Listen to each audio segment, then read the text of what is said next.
खुदाब आशा श्री कबीर साहब जी की अंतर मैल उदय तीरथ लावे तैसा बैकुंठ न जाना अंतर मैल जय तीरथ लावे तैसा बैकुंठ न जाना। ये पवित्र बाणी कबीर साहब जी महाराज जी है। कबीर साहब जी महाराज जी बड़े ही प्यार के नाल फरमा रहे ने, अंतर मैल जे तीरथ नावे तिस बैकुंठ न जाने। संत महापुरख जो जो काम करते ने, जिस दुनिया विच देखते ने, बाणी विच बयान करते ने, उतारन वास्ते आप बयान करते ने कि भरिए हाथ पैर तन दे ला पानी उतर सके। कि जे साडा शरीर मिट्टी घट्टे दे नाल लिपट जाता है ਤਾਂ ਅਸੀਂ ਉਸ ਨੂੰ ਪਾਣੀ ਲਾ ਕੇ ਧੋ ਲੈਂਦੇ ਹਾਂ।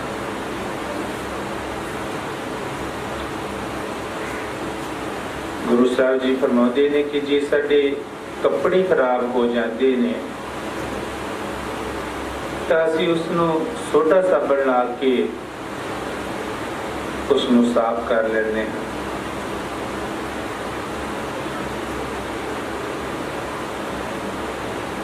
ਇਹ ਦੁਨੀਆ ਦੀ ਮੈਲ ਜਿਹੜੀ ਹੈ ਬਾਹਰ ਦੇ ਪਾਣੀ ਦੇ ਨਾਲ ਲੱਥ ਜਾਂਦੀ ਹੈ, ਪਰ ਕਬੀਰ ਸਾਹਿਬ ਜੀ ਮਹਾਰਾਜ ਦੀ ਮੁਰਾਦ ਜਿਹੜੀ ਹੈ ਸਾਡੇ ਮਨ ਦੇ ਉੱਤੇ ਜਿਹੜੇ ਕਰਮਾਂ ਦੀ ਮੈਲ ਚੜੀ ਹੈ ਉਹਦੇ ਬਾਰੇ ਸਾਨੂੰ ਸਮਝਾ ਰਹੇ ਨੇ ਕਿ ਇਸ ਬਾਹਰ ਦੇ ਪਾਣੀ ਦੇ ਨਾਲ ਸਾਡੇ ਤਨ ਦੀ, ਸਾਡੇ ਕੱਪੜਿਆਂ ਦੀ ਜਿਹੜੀ ਮੈਲ ਉਤਰ ਸਕਦੀ ਹੈ, ਲੇਕਿਨ ਜਿਹੜੇ ਸਾਡੇ ਮਨ ਦੀ ਮੈਲ ਹੈ ਉਹ ਕਿਸ ਤਰ੍ਹਾਂ ਉਤਰਨੀ ਹੈ। पर ये हाथ पैर तन दे ला पानी उतर सके, बूद पलीत कपड़ हो ले सगुन लइए तो। पर ये मत पापा के संग को उतरे नामे के रख। महाराज जी कई बारी मौज चाण के सत्संग विच फरमाउंदे सन कि साडे जिहड़े मन दी मैल है ये भी बदेह है और साडे कर्म भी बदेह ने। इन्हां चीज़ां नूं साफ करन वास्ते नाम भी बदेह है, नाम की कमाई दे नाल ही ये मैल जिहड़ी साडी उतर सकदी है। पर ये मत पापा के संग वो धोपे नामे के नाम की कमाई दे नाल ही साडे मन की जिहड़ी मैल है वो उतर सकदी है।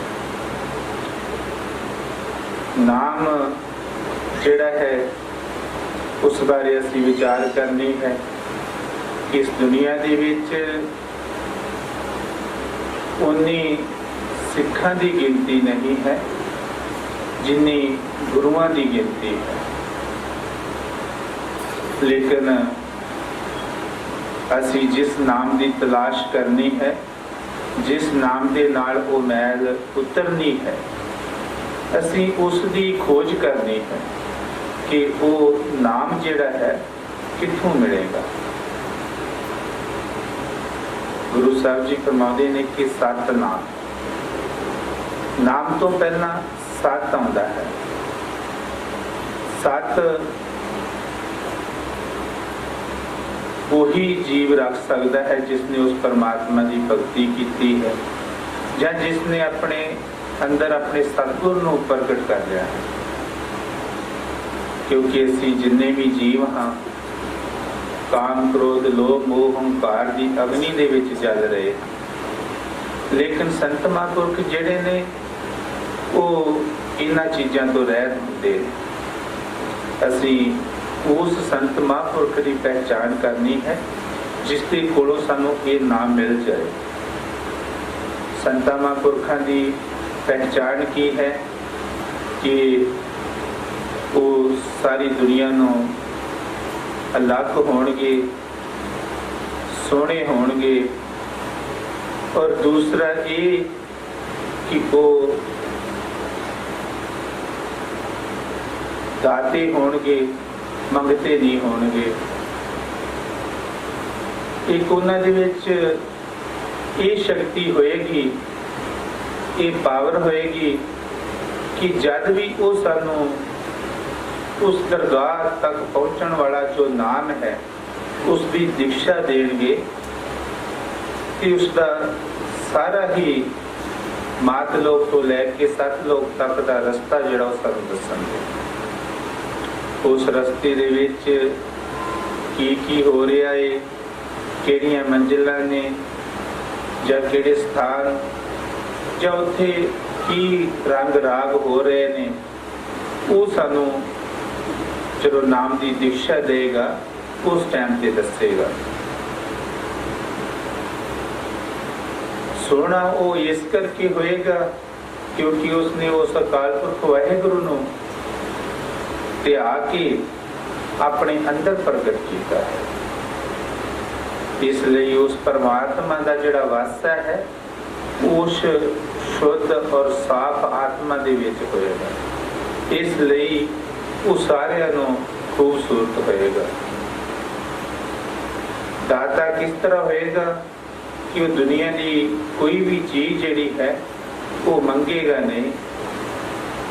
हरेक जीव नूं, हरेक सवाली नूं अपने दरों घरों नाम की दात बख्शेगा।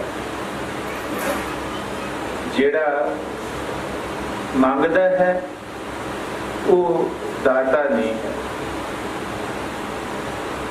जिहड़ा कामी क्रोधी है वो भी दाता नहीं है।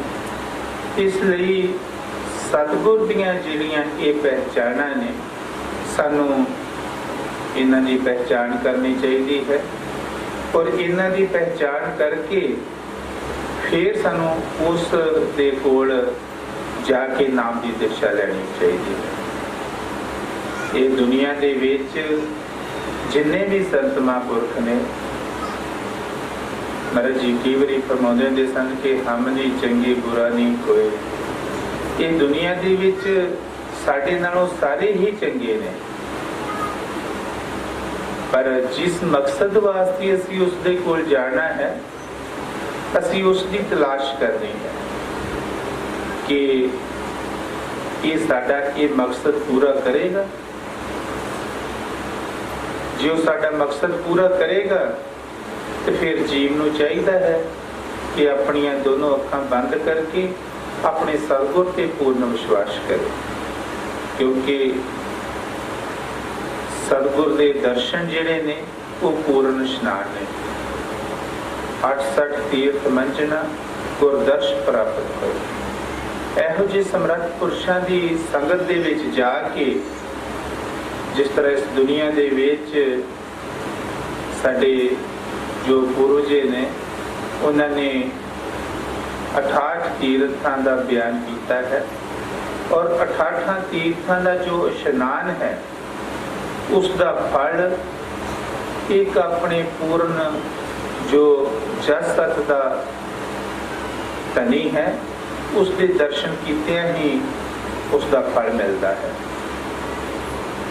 महाराज जी फरमाते कि जे सानू बाहरमुखी स्नान करके ਜਾਂ अपने सतगुर के दर्शन करके साडे मन की मैल नहीं जाती तो इहो जे बकुंठ ते स्वर्गां च जाण की कोई लोड़ नहीं है। इस दुनिया दे विच हरेक जीव की धारणा है कि बकुंठा और स्वर्गां दे विच बेहिश्तां और दोजकां दे विच ही सुख है।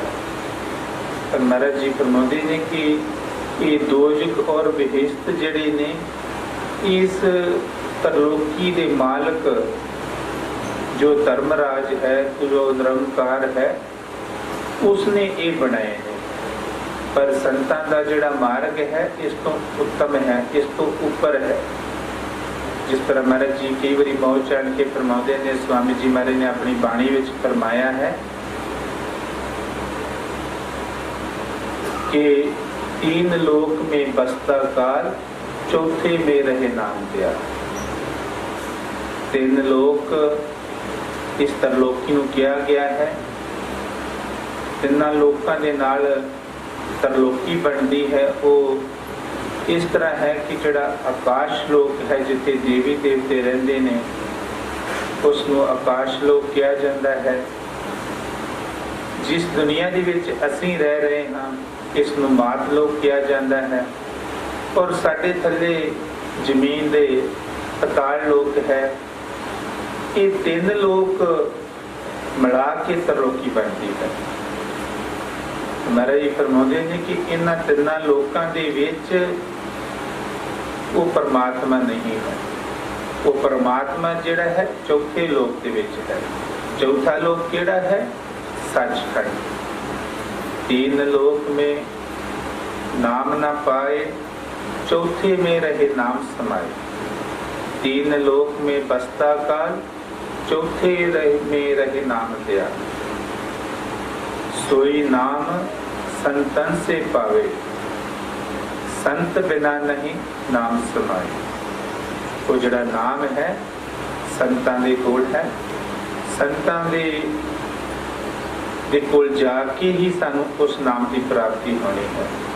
जिस तरह गुरु साहब जी महाराज ने अपनी पवित्र बाणी विच फरमाया है कि जिसका ग्रह तिन दिया ताला, कुंजी गुर सो पाई। उस परमात्मा ने ये साडा वजूद तैयार करके और अपने एक जीव दे विच उसने वो सचखंड की जिहड़ी नाम की कुंजी है वो दिती है। असी उसकी तलाश करनी है।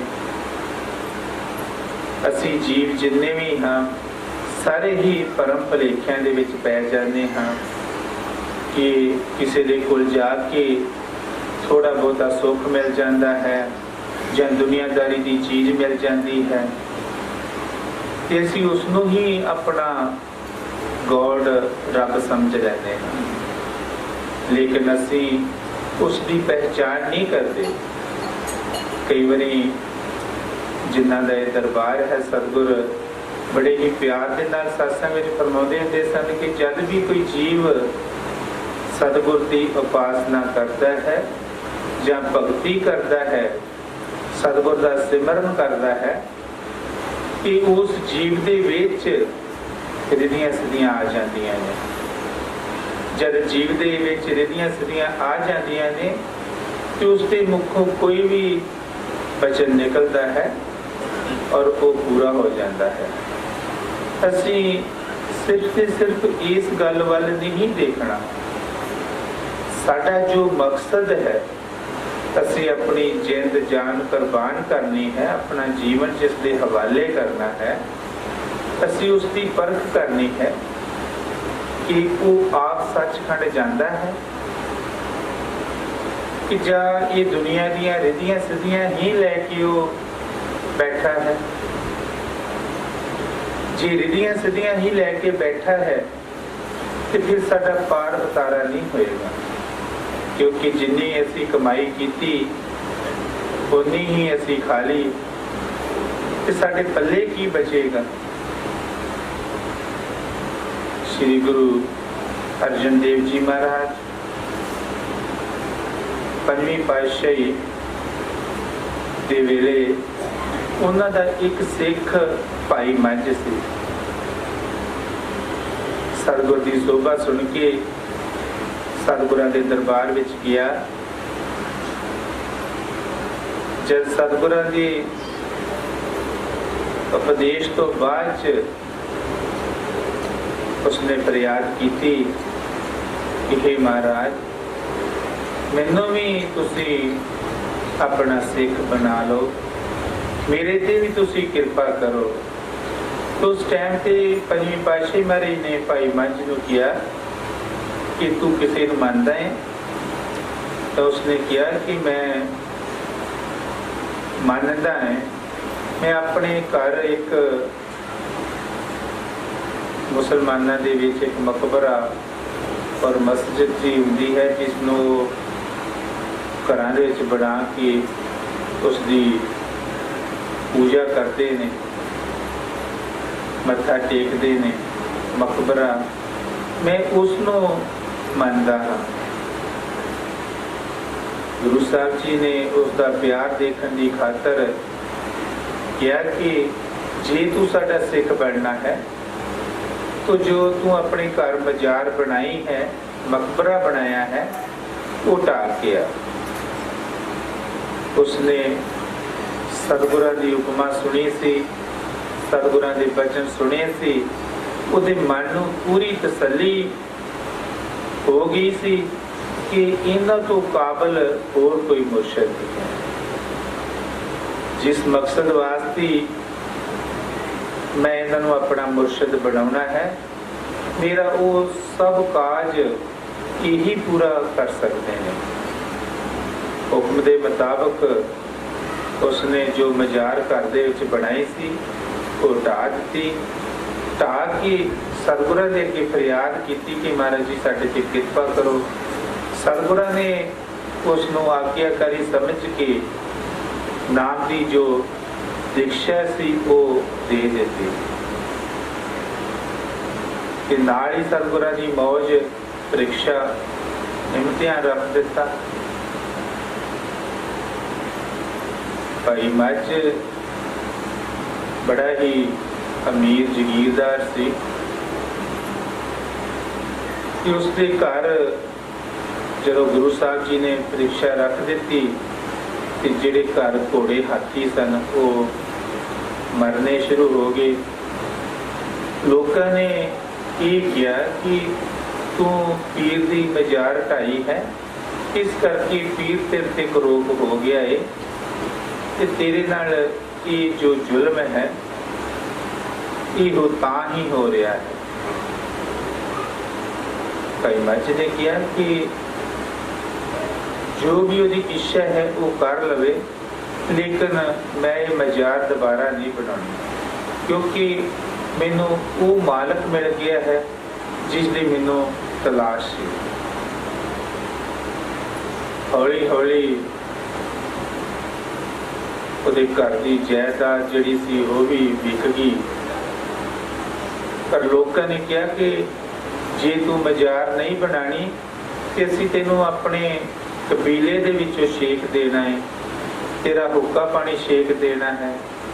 साडा तेरे नाल कोई भी बोल चाल, कोई भी किसी तरह की रस्म व्यवहार का रिवाज नहीं रहेगा, क्योंकि तू साडी गल नहीं मान रहा। लेकिन उसने किसी की भी परवाह नहीं की। इथों तक कि लोगों ने उसनों कबीले दे विचों शेख दिता। पर परीक्षा जिहड़ी सी अजे भी जारी। हौली हौली उसनों पिंडों बाहर कर दिता। उसकी लड़की, उसकी घर वाली दूसरे पिंड जाके वसन लग पे। गुरु साहब जी महाराज ने एक चिट्ठी लिख के भेजी और क्या कि ये चिट्ठी जिहड़ी है भाई मझ नूं तां देनी है जो पहला 20 रुपये देगा। इस चिट्ठी की कीमत जिहड़ी है वो ये है। जब गुरु की चिट्ठी पहुंची तो भाई मझ ने घर देखिया तो कुछ भी ना। घर वाली के नाल सलाह करता कि मेरे मुर्शिद की, मेरे पीर की, मेरे गुरु की उहदे दरबार में चिट्ठी आई है, मैं किसी भी कीमत से ये चिट्ठी जिहड़ी वो लैनी है। तो उसकी घर वाली ने कहा कि कुछ लड़की दे कुछ मेरे नक कान और पैरों के हथां के जेवर ने, तुसी वो किसी सुनियार को लै जाओ, वो वेच दिओ ते वेच के उन्होंने पैसों की चिट्ठी लै लो। कुदरती ही जिन्ने उसने जेवर खड़े 20 रुपये दे होए तो उसने वो 20 रुपये लैके गुरु के सिख के कोलों वो चिट्ठी जिहड़ी वो प्राप्त की। उस चिट्ठी नूं भाई मझ कदे छाती नाल लाउंदा है, कदे चुमदा है, कदे मत्थे नाल लाउंदा है, बहुत ही चिट्ठी दे नाल प्यार करता है।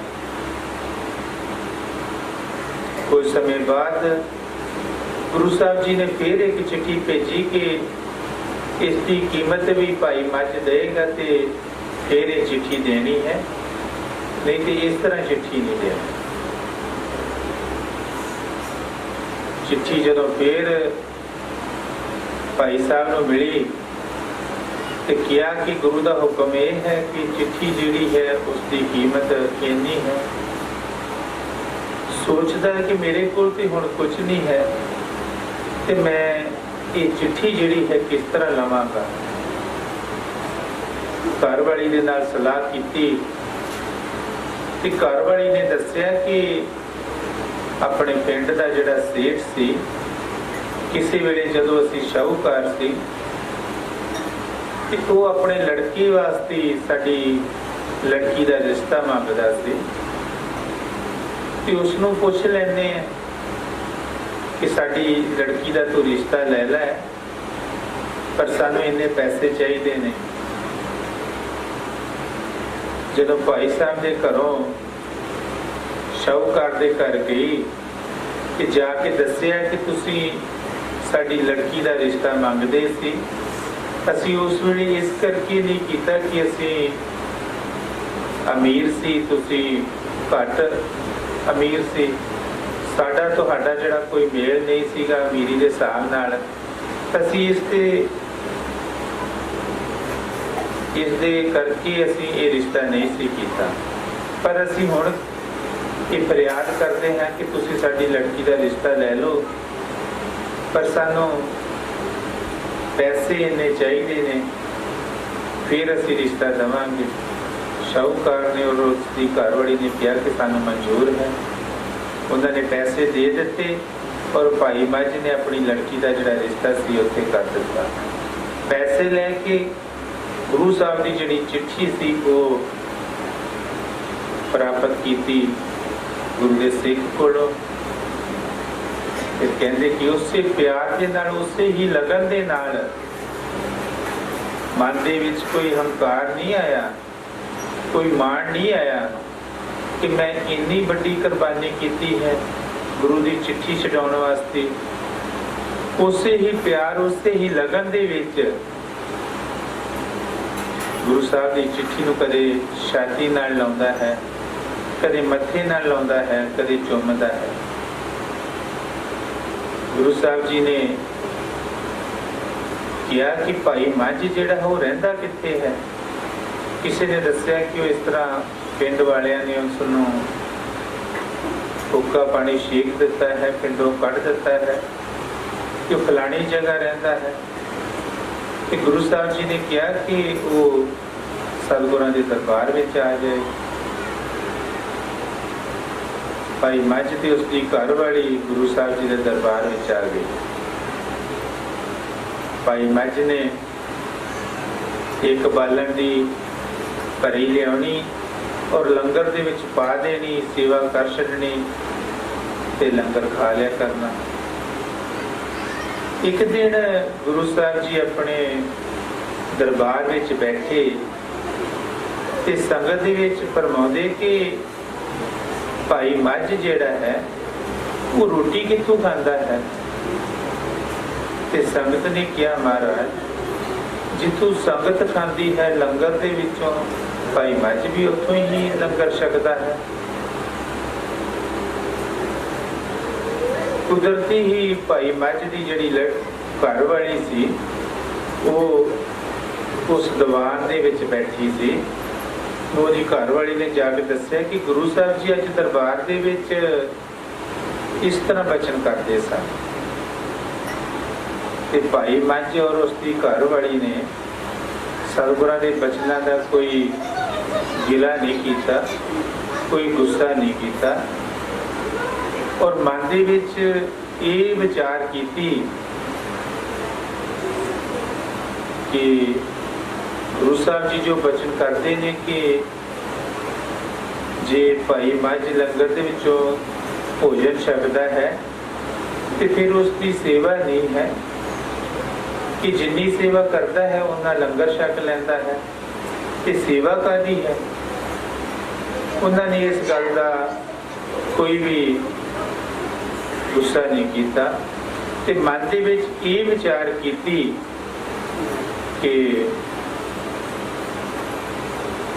सतगुरां ने जो बचन किया है वो बिल्कुल ठीक है कि असी जिन्नी भी सेवा करते हाँ उन्ना ही असी खा लेंदे हाँ ते साडा फायदा की है।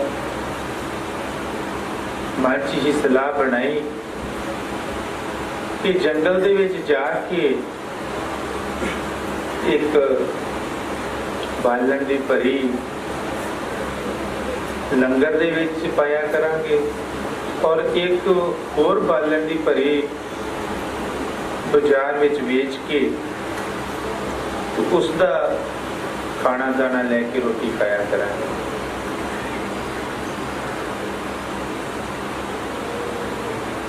महाराज जी फरमाउंदे कि देखो सतगुर दा और सिख दा कितना प्यार, और सतगुर जो सिख नूं कह रहा है, सिख जिहड़ा है खिड़े मत्थे प्रवान कर रहा है कि सतगुरां ने अजे भी परीक्षा जिहड़ी सी वो खत्म नहीं सी हुई।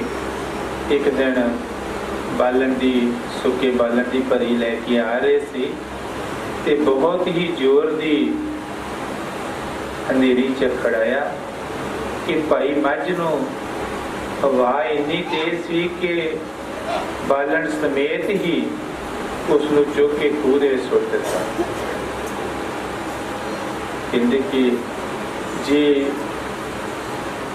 सतगुरु किसी की परीक्षा लैंदा है जां कोई भी अपने सतगुर ते मेहरबान होंदा है तो सतगुर नूं अपने सिख दा पता होंदा है, उसकी छेन मिनट मिनट रखिया करता है।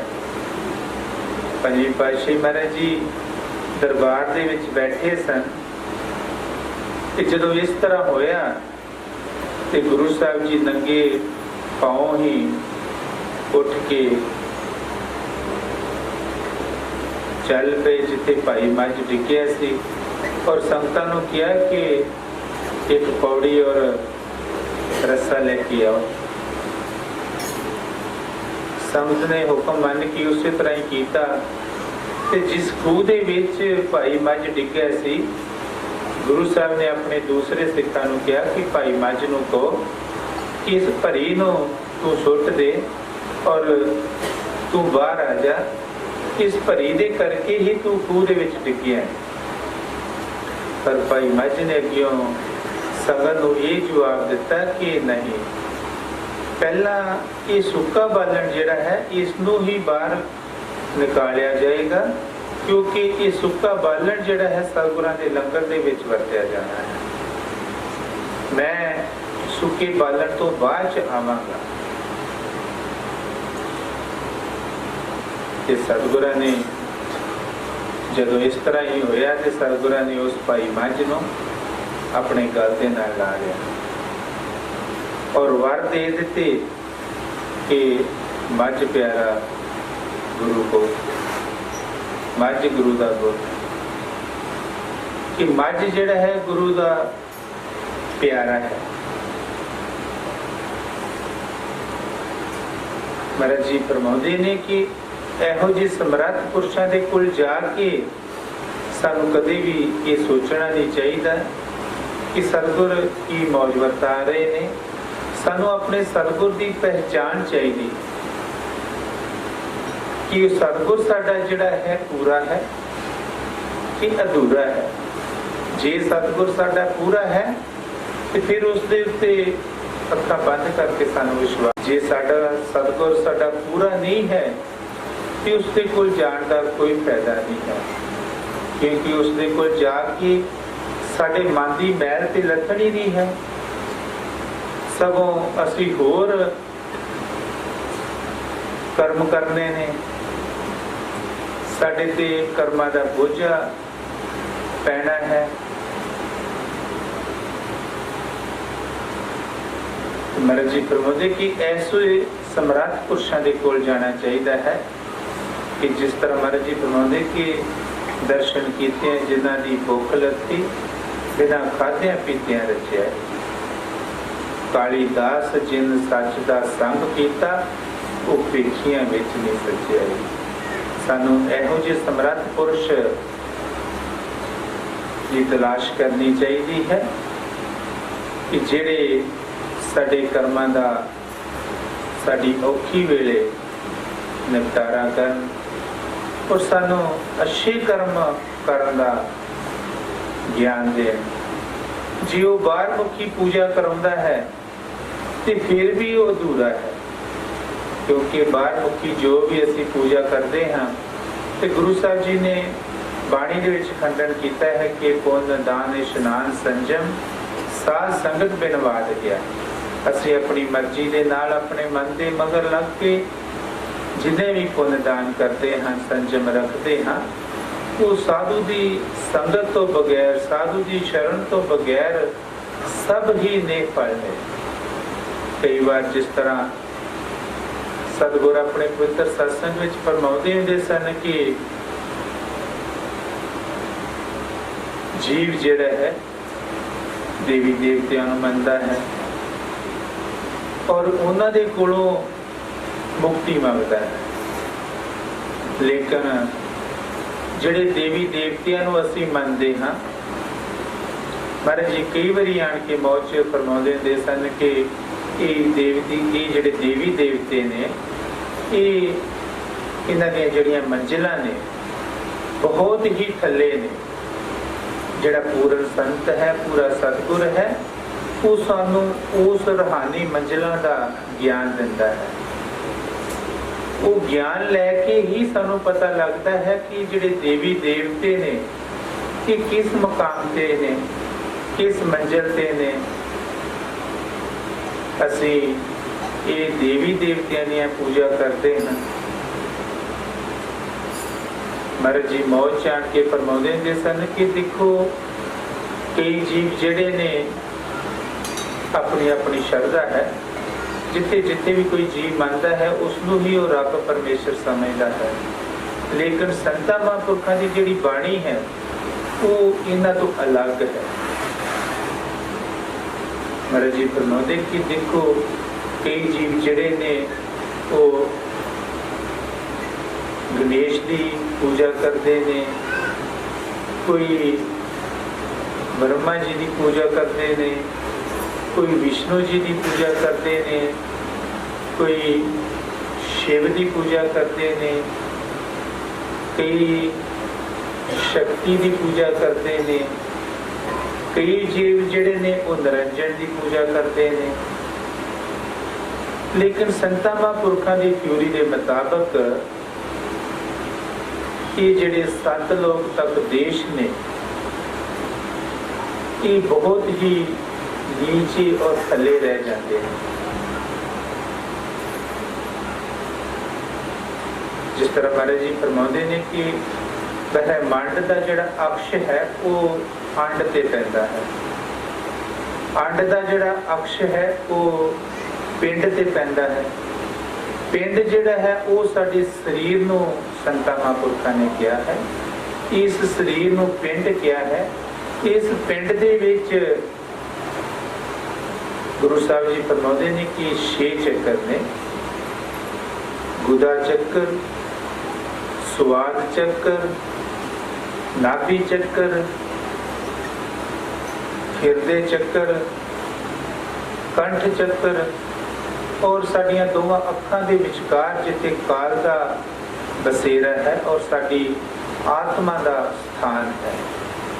ਇਹ 6 ਚੱਕਰਾਂ ਦੇ ਵਿੱਚ ਅਲੱਗ-ਅਲੱਗ ਦੇਵੀ ਦੇਵਤੇ ਨੇ ਔਰ ਇਹਨਾਂ 6 ਚੱਕਰਾਂ ਦੇ ਵਿੱਚ ਹਰੇਕ ਦੇਵੀ ਦੇਵਤੇ ਨੇ ਨਰਕ ਔਰ ਸਵਰਗ ਬਣਾਏ ਨੇ, ਬਹਿਸ਼ਤ ਔਰ ਦੋਜ਼ਖ ਬਣੇ ਨੇ।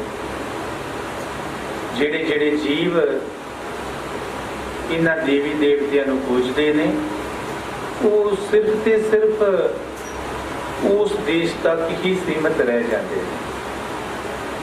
ਜਿਹੜੇ ਜੋਗੀ ਜਗੀਸ਼ਰ ਨੇ ਉਹ ਇਹ 6 ਚੱਕਰ ਜਿਹੜੇ ਨੇ ਇਹਨਾਂ ਨੂੰ ਪਾਰ ਕਰਕੇ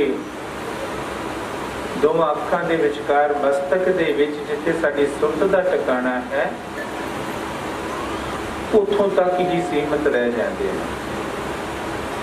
ਔਰ ਇਹ ਜਿਹੜੇ ਜੋਗੀ ਜਗੀਸ਼ਰ ਨੇ ਇਹਨਾਂ ਦੀ ਇੰਨੀ ਘੋਰ ਤਪੱਸਿਆ ਹੈ, ਇਹਨਾਂ ਦਾ ਇੰਨਾ ਕਠਨ ਮਾਰਗ ਹੈ ਕਿ ਕਈ ਜੋਗੀ ਜਗੀਸ਼ਰ ਜਿਹੜੇ ਨੇ ਇਸ ਰਸਤੇ ਦੇ ਵਿੱਚ ਪਹੁੰਚਣ ਤੋਂ ਪਹਿਲਾਂ ਹੀ ਆਪਣਾ ਪ੍ਰਾਣ ਤਿਆਗ ਦਿੰਦੇ ਨੇ। ਤੁਸੀਂ ਹਿਸਾਬ ਲਾਓ ਕਿ ਅਸ਼ਟਾਂਗ ਯੋਗ ਜਿਹੜੇ ਜੋਗੀ ਤਪੱਸਿਆ ਕਰਦੇ ਨੇ ਉਹ ਕੀ ਹੈ ਕਿ 1 ਲੱਖ ਦੇ ਪਾਰ ਹੋ ਕੇ ਆਪਣੀ ਸਾਰੀ ਜ਼ਿੰਦਗੀ 1 ਲੱਖ ਦੇ ਪਾਰ ਹੋ ਕੇ ਤਪੱਸਿਆ ਕਰਦੇ ਨੇ।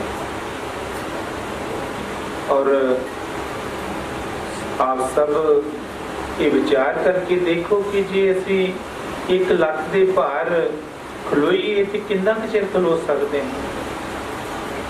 ਪਰ ਉਹ ਆਪਣੇ ਸਰੀਰ ਨੂੰ ਇੰਨਾ ਦੁੱਖ, ਇੰਨੀ ਕਰੜੀ ਤਪੱਸਿਆ ਕਰਦੇ ਨੇ ਕਿ ਉਹ ਕਦੇ ਵੀ ਪਰਵਾਹ ਨਹੀਂ ਕਰਦੇ। ਅਸੀਂ ਜੀਵ ਜਿੰਨੇ ਵੀ ਹੈ ਸਤਿਗੁਰ ਦੇ ਪ੍ਰੇਮੀ, ਅਸੀਂ 2, 4, 5 ਮਿੰਟ ਵੱਧ ਤੋਂ ਵੱਧ 10 ਮਿੰਟ ਅੱਧਾ ਘੰਟਾ ਹੀ ਅਸੀਂ 1 ਲੱਖ ਦੇ ਭਾਰ ਖਲੋ ਸਕਦੇ ਹਾਂ। ਲੇਕਿਨ ਅਸ਼ਟਾਂਗ ਯੋਗ ਜਿਹੜੇ ਜੋਗੀ ਨੇ ਉਹ ਸਾਰੀ ਉਮਰ ਹੀ 1 ਲੱਖ ਦੇ ਭਾਰ ਤਪੱਸਿਆ ਕਰਦੇ ਨੇ। ਔਰ ਇਥੋਂ ਤੱਕ ਕਿ ਉਹ ਜ਼ਮੀਨ ਤੇ ਲੇਟਦੇ ਨਹੀਂ, ਰਾਤ ਨੂੰ ਪੀਂਘਾਂ ਦਾ ਸਹਾਰਾ ਲੈ ਕੇ ਉਹਨਾਂ ਦੇ ਨਾਲ ਹੀ ਉਹ ਆਪਣਾ ਗੁਜ਼ਰ ਗੁਜ਼ਾਰਾ ਕਰਦੇ ਨੇ।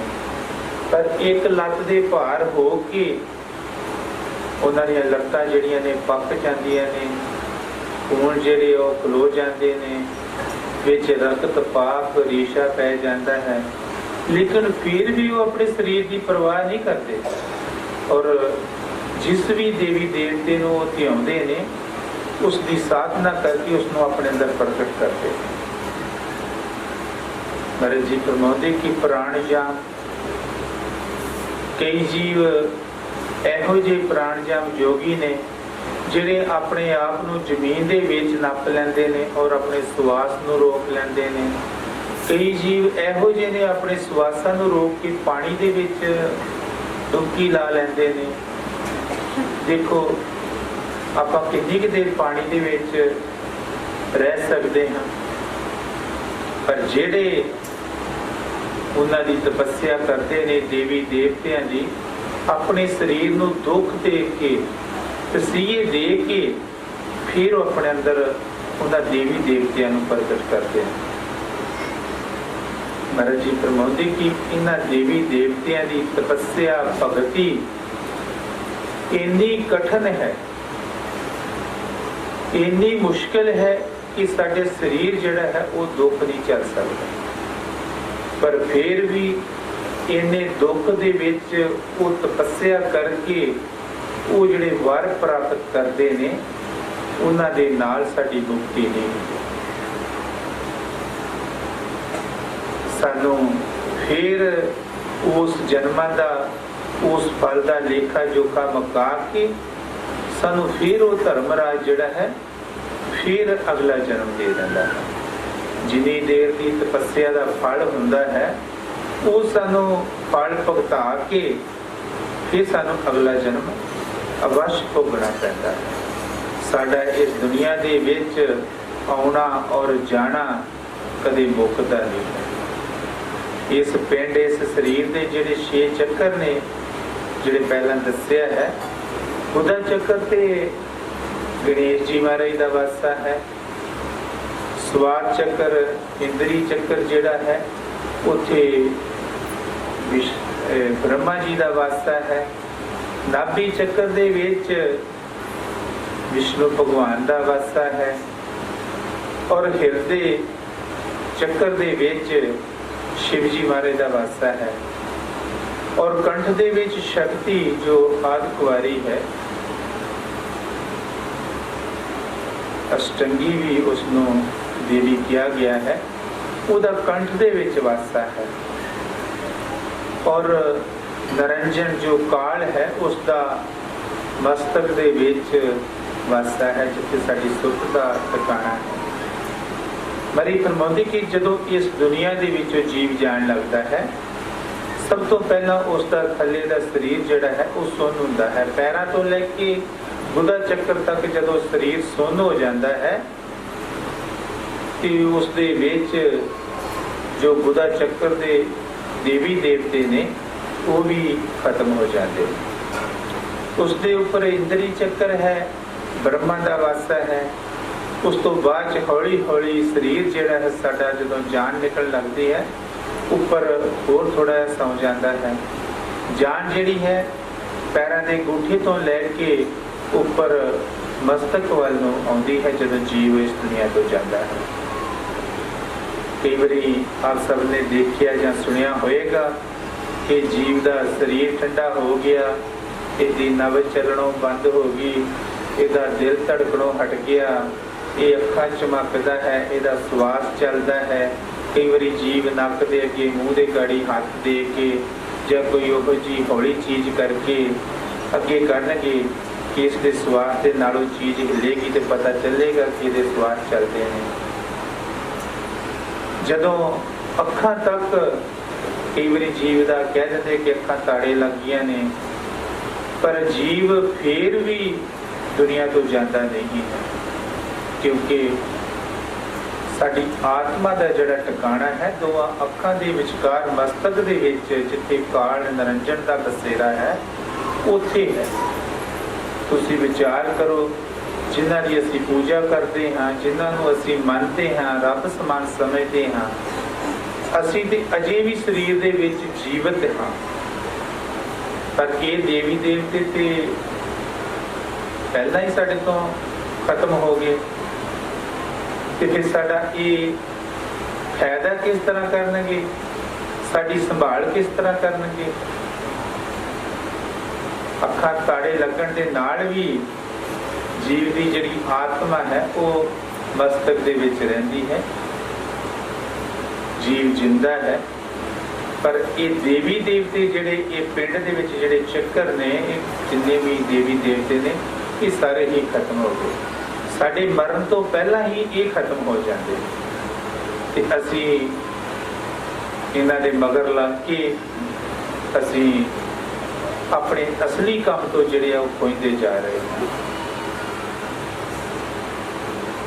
ਇਸ ਲਈ ਮਹਾਰਾਜ ਫਰਮਾਉਂਦੇ ਕਿ ਇਹੋ ਜਿਹੇ ਬਕੁੰਠਾਂ, ਇਹੋ ਜਿਹੇ ਸਵਰਗਾਂ ਦੇ ਵਿੱਚ ਕੀ ਫਾਇਦਾ ਹੈ ਜੇ ਮੇਰੇ ਮਨ ਦੀ ਜਿਹੜੀ ਮੈਲ ਹੈ ਉਹਦੀ ਲੱਥੀ।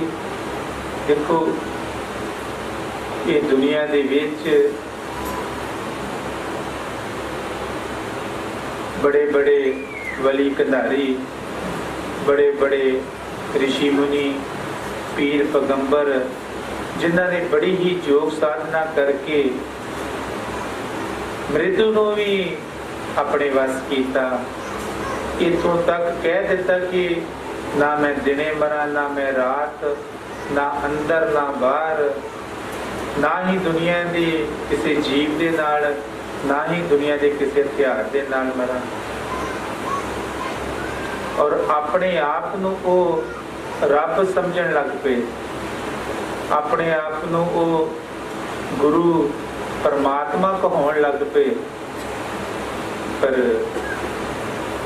ਜਦੋਂ ਮਹਾਰਾਜ ਫਰਮਾਉਂਦੇ ਕਿ ਜਿਸਨੇ ਇਸ ਦੁਨੀਆ ਦੇ ਵਿੱਚ ਜਿਹਨੂੰ ਪੈਦਾ ਕੀਤਾ ਹੈ ਉਸਨੇ ਇੱਕ ਦਿਨ ਜਾਣਾ ਹੀ ਹੈ, ਪਰ ਅਸੀਂ ਉਸ ਪਰਮਾਤਮਾ ਨੂੰ ਵੀ ਠੱਗ ਕੇ ਅਸੀਂ ਆਪਣੀ ਮਨ ਦੀ ਮਰਜ਼ੀ ਦੇ ਨਾਲ ਅਸੀਂ ਵਰ ਪ੍ਰਾਪਤ ਕਰ ਲੈਂਦੇ ਹਾਂ, ਲੇਕਿਨ ਦੁਨੀਆ ਤੋਂ ਸਾਨੂੰ ਫਿਰ ਵੀ ਜਾਣਾ ਪੈਂਦਾ।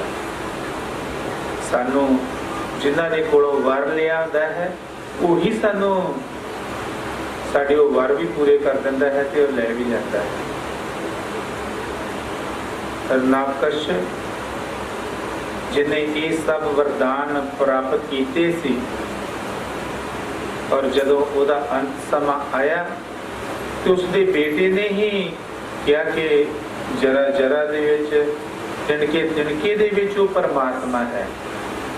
ਤੁਸੀਂ ਪਿਤਾ ਜੀ ਆਪਣੇ ਉਸ ਪ੍ਰਭੂ ਦੀ ਸ਼ਰਨ ਦੇ ਵਿੱਚ ਚਲੇ ਜਾਓ, ਤੁਹਾਡਾ ਆਧਾਰ ਹੋ ਜਾਏਗਾ। ਲੇਕਿਨ ਉਹ ਕਹਿੰਦਾ ਕਿ ਮੇਰੇ ਤੋਂ ਵੱਡਾ ਕੌਣ ਹੈ?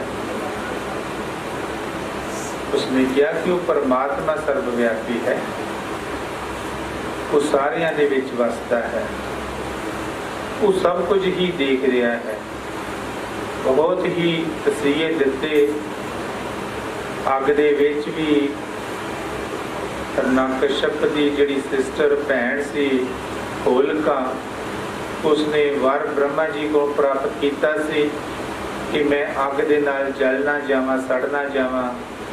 ਤੇ ਜਦੋਂ ਪ੍ਰਹਲਾਦ ਨੂੰ ਦੁੱਖ ਤਸੀਹੇ ਦਿੰਦੇ ਸੀ ਮਾਰਨ ਵਾਸਤੇ ਤੇ ਉਹ ਮਰਦਾ ਨਹੀਂ ਸੀ, ਤੇ ਹੋਲਕਾ ਕਹਿੰਦੀ ਕਿ ਤੁਸੀਂ ਇੰਨੇ ਇਹ ਯਤਨ ਨਾ ਕਰੋ, ਮੈਨੂੰ ਬ੍ਰਹਮਾ ਜੀ ਨੇ ਵਰਦਾਨ ਦਿੱਤਾ ਹੈ, ਮੈਂ ਅੱਗ ਦੇ ਨਾਲ ਜਲ ਨਹੀਂ ਸਕਦੀ, ਮੈਂ ਇਸ ਨੂੰ ਅੱਗ ਦੇ ਵਿੱਚ ਲੈ ਕੇ ਬੈਠ ਜਾਵਾਂਗੀ, ਅੱਗ ਆਪੇ ਹੀ ਇਹਨੂੰ ਭਸਮ ਕਰ ਦੇਗੀ।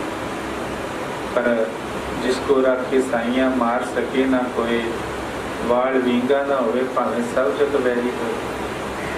ਕਿੰਨੇ ਕਿੰਨੇ ਪ੍ਰਹਲਾਦ ਜੀ ਨੂੰ ਤਸੀਹੇ ਦਿੱਤੇ, ਲੇਕਿਨ ਪਰਮਾਤਮਾ ਨੇ ਉਹਨਾਂ ਨੂੰ ਉਹਦੀ ਛਿਣ ਰੱਖਿਆ ਕੀਤੀ। ਜਦ ਲੱਕੜੀਆਂ ਦਾ ਕੁੰਡ ਬਣਾ ਕੇ ਹੋਲਕਾ ਪ੍ਰਹਲਾਦ ਨੂੰ ਲੈ ਕੇ ਬੈਠੀ ਤੇ ਪ੍ਰਹਲਾਦ ਨੂੰ ਅੱਗ ਨੇ ਕੁਝ ਨਹੀਂ ਕਿਹਾ, ਤੇ ਹੋਲਕਾ ਨੇ ਵਰ ਵੀ ਲਿਆ ਸੀ ਪਰ ਫਿਰ ਵੀ ਉਸਨੂੰ ਅੱਗ ਨੇ ਜਲਾ ਕੇ ਸੁਆਹ ਕਰ ਦਿੱਤਾ।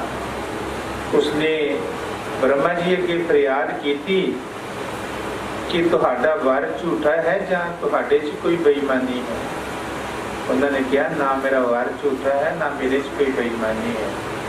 ਜਦੋਂ ਤੈਨੂੰ ਅਸੀਂ ਵਰ ਦਿੱਤਾ ਸੀ, ਇਹ ਤੈਨੂੰ ਕਿਹਾ ਸੀ ਕਿ ਅੱਗ ਦਾ ਵਰਦਾਨ ਤੈਨੂੰ ਇਸ ਕਰਕੇ ਦੇ ਰਹੇ ਹਾਂ ਕਿ ਤੂੰ ਕਿਸੇ ਲਾਚਾਰ ਦੀ ਜਾਨ ਬਚਾਏ, ਲੇਕਿਨ ਤੂੰ ਇਸ ਹੰਕਾਰ ਦੇ ਵਿੱਚ ਆਣ ਕੇ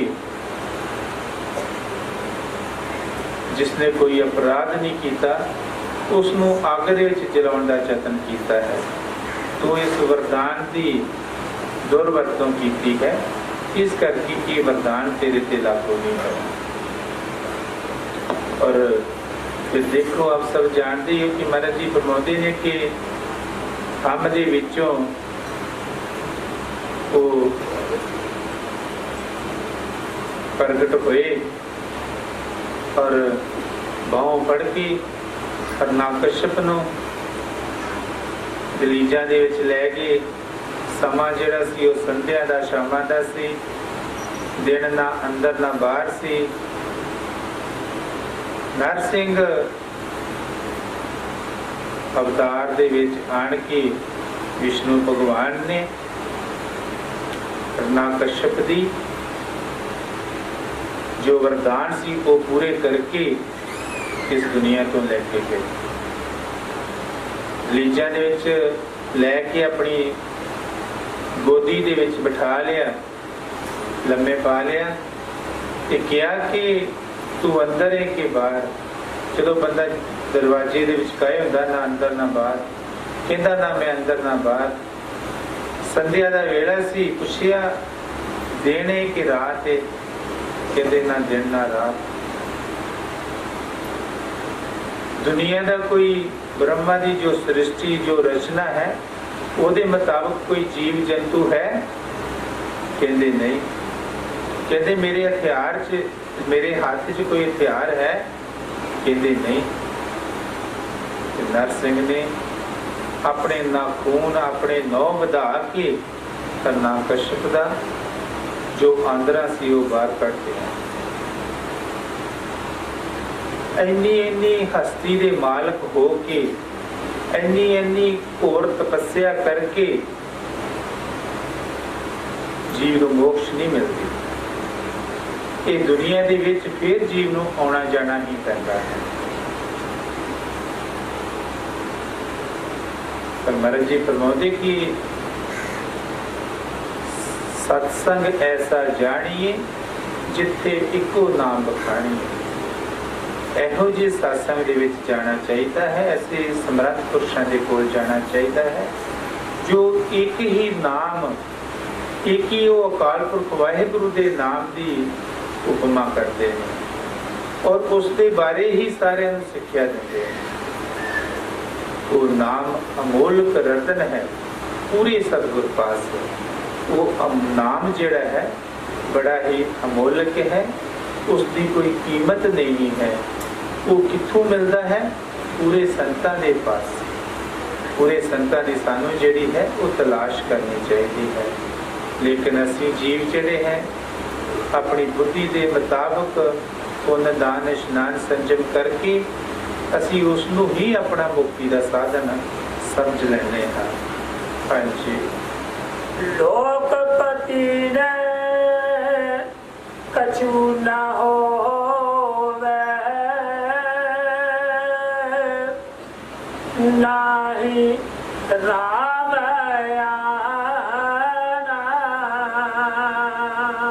ਕਬੀਰ ਸਾਹਿਬ ਜੀ ਮਹਾਰਾਜ ਜੀ ਦੇਖੋ ਕਿੰਨੇ ਪਿਆਰ ਦੇ ਨਾਲ ਫਰਮਾ ਰਹੇ ਨੇ ਕਿ ਲੋਕਪਤੀ ਸਾਡਾ ਜਿਹੜਾ ਵਿਸ਼ਵਾਸ ਹੈ ਉਹ ਕਿਸ ਤਰ੍ਹਾਂ ਦਾ ਹੈ। ਅਸੀਂ ਗੱਲਾਂ ਬਾਤਾਂ ਦੇ ਨਾਲ ਆਪਣੇ ਸਤਿਗੁਰ ਨੂੰ ਖੁਸ਼ ਕਰਨਾ ਚਾਹੁੰਦੇ ਹਾਂ ਤੇ ਕਬੀਰ ਸਾਹਿਬ ਜੀ ਮਹਾਰਾਜ ਫਰਮਾਉਂਦੇ ਕਿ ਨਹੀਂ ਉਹ ਰਾਮ ਨਿਆਣਾ। ਉਹ ਰਾਮ ਜਿਹੜਾ ਉਹ ਪਰਮਾਤਮਾ ਜਿਹੜਾ ਉਹ ਨਿਆਣਾ ਨਹੀਂ ਹੈ। ਉਹ ਸਾਡੀ ਘਟ ਦੀ ਜਾਣਦਾ ਹੈ। ਸਾਡੇ 1 ਮਿੰਟ ਵਿੱਚ ਵੀ ਸਾਡੇ ਅੰਦਰ ਜੋ ਵਿਚਾਰ ਆਉਂਦੇ ਨੇ ਉਹੀ ਜਾਣਦਾ ਹੈ। ਲੇਕਿਨ ਸਾਨੂੰ ਉਸ ਪਰਮਾਤਮਾ ਤੇ ਵਿਸ਼ਵਾਸ ਨਹੀਂ ਆਉਂਦਾ। ਜਦੋਂ ਸਾਨੂੰ ਉਸ ਪਰਮਾਤਮਾ ਤੇ ਵਿਸ਼ਵਾਸ ਨਹੀਂ ਆਉਂਦਾ ਤੇ ਸਤਿਗੁਰ ਸਾਡਾ ਕੀ ਕਰੂਗਾ? ਮਾਰੇ ਫਰਮਾਉਂਦੇ ਕਿ सतगुर विचारा क्या करी जो सिखण माहे चूक, अंधे एक न लागी जो बांस बजाए। सतगुरु की करूगा जे साडी हालात ही अंधे दी तरह है और जिस तरह बांस दे विच फूक मार दिओ वो आर पार चले जाती है, उसकी कोई स्वर नहीं निकलती, कोई कुछ नहीं हुंदा है। ते सतगुरु उत्थे की करेगा?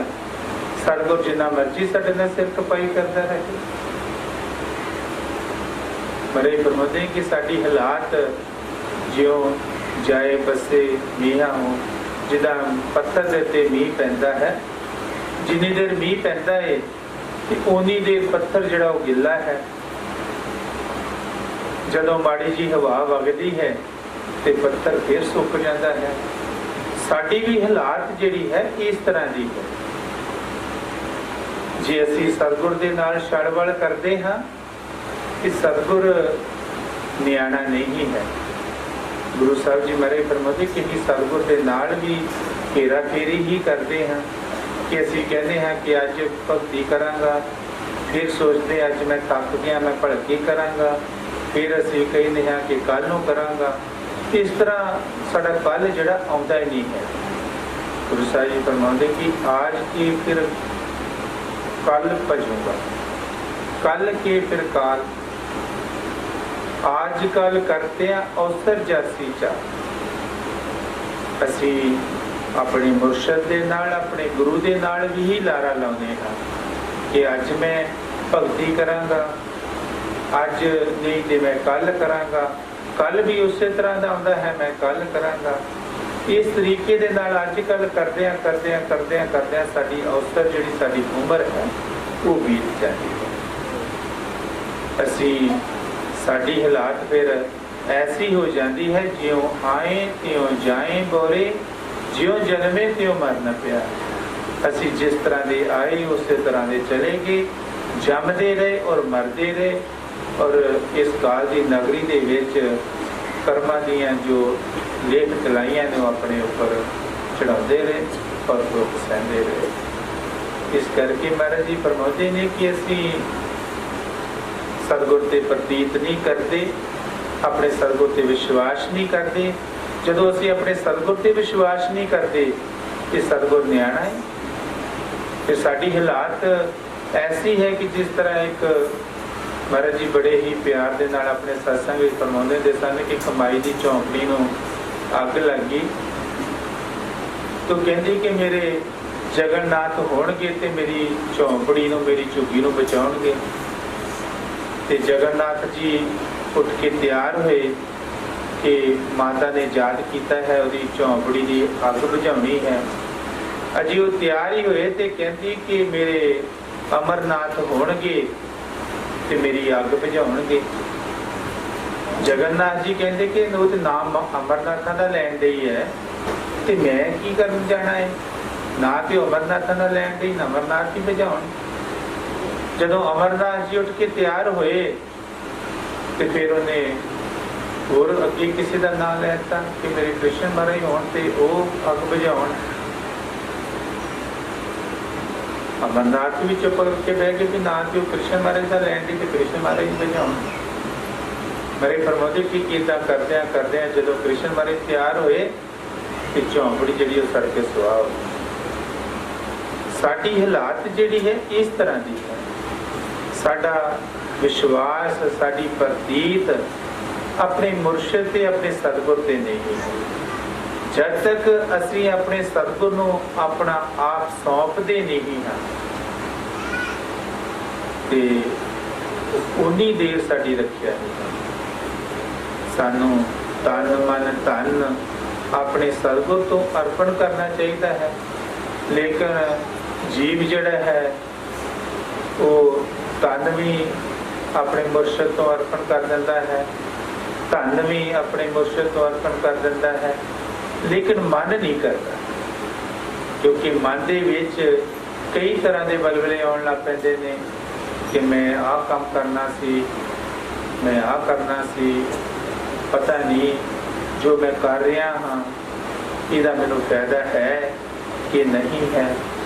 देखो सारे असीं अपने अंदर विचार करके देखिए कि असीं जदों सेवा करते हाँ तो साडे मनां दे विच आउंदा है कि यार मैं इन्ना काम छड्ड के आ गया, पता नहीं उत्थे मेरा कितना नुकसान हो जाना है, इसदा परमात्मा ने पता नहीं कदों फल देना कि जां नहीं देना। तो साडा मन ते सेवा दे विच लग्गिया नहीं, साडा ध्यान ते अपने पिछे काम दे विच रिहा, तो सानूं फायदा की मिलना है। ना असीं तन दे नाल सेवा कर सकते हैं पूरी, ना ही असीं मन दे नाल कर सकते हैं। जे तन दे नाल करते भी हाँ तो साडा मन जिहड़ा है वो कई वरवरे जाता है। इस तरीके दे नाल महाराज फरमाउंदे कि वो राम जिहड़ा न्याणा नहीं है, वो घट घटदियां जानदा है। साडी सोच दे मुतालक जिस तरह के साडे विचार ने सानू सतगुर भी उस तरह का होके ही अग्यों साडे नाल मिलाप करता है। जे असीं सतगुर दे उत्ते विश्वास करते हाँ, देखो सारे ही असीं विचार करिए जदों बच्चा पैदा होंदा है कि वो बोल सकता है जां कुछ मंग सकता है, वो दस सकता है कि मैनूं ठंड लगदी, मैनूं गर्मी लगदी, जां मेरे आ नुक्स है, जां मैनूं आ तकलीफ है।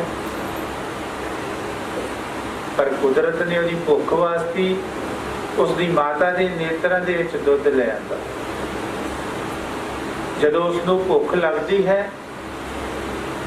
तो माता के हिरदे दे विच चीसां पैण लग पैंदियां ने कि मेरे लाल नूं, मेरे पुੱਤ नूं भुख लगी है। वो कुदरत जिहड़ा है वो बड़ा ही बेअंत है, वो जीव नूं दस देता है। जे उसनूं गर्म सर्द की कोई प्रॉब्लम है तो भी उसकी जो मात्रा है, माँ है, वो ਉਹਦੇ मन ਦੇ ਵਿੱਚ आ जाते है कि मेरे पुੱਤ ਨੂੰ, मेरी बेटी ਨੂੰ ठंड लगती है ਜਾਂ गर्मी लगती है। ਜਦੋਂ ਅਸੀਂ ਕੁਝ ਕਰ ਨਹੀਂ ਸਕਦੇ, साड़ी सारी तवक्यो उस दे उत्ते है। असीं बोल नहीं सकते, तुर नहीं सकते, कोई काम काज नहीं कर सकते, ते साडी वो रखिया करता है।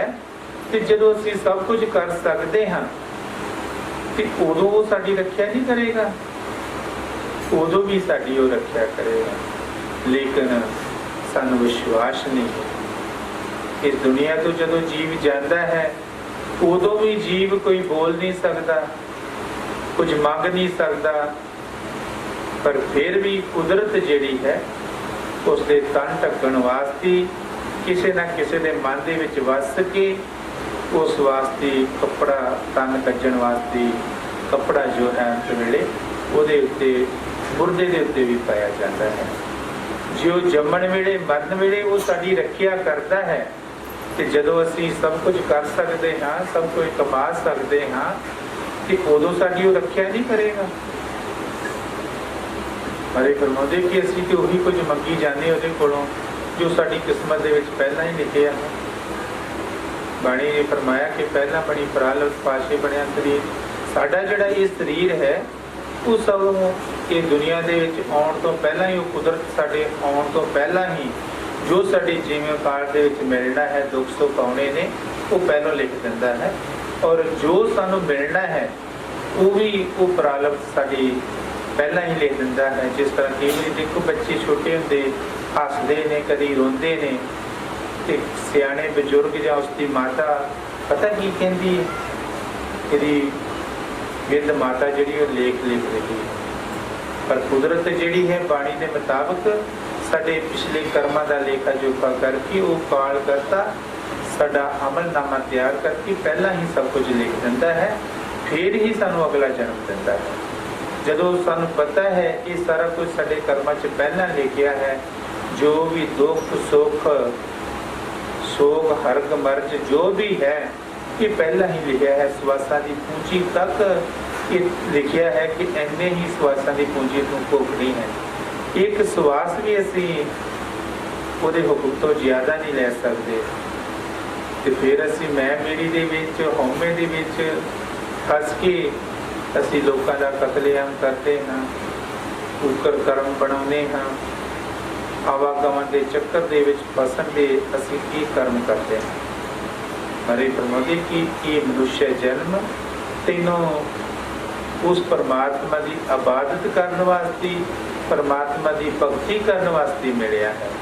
लेकिन जीव जिहड़ा है दुनिया दे विच फिर वही कुकर कर्म करता है, वही कुछ मंगता है जो साडी किस्मत दे विच पहला ही लिखिया है। क्योंकि पहला बनी प्रालब्ध पाशे बनिया शरीर। सानू जो प्रालब्ध लिखी गई है वही कुछ मिलना है, उस तो सिवाय छुट कुछ नहीं मिलना।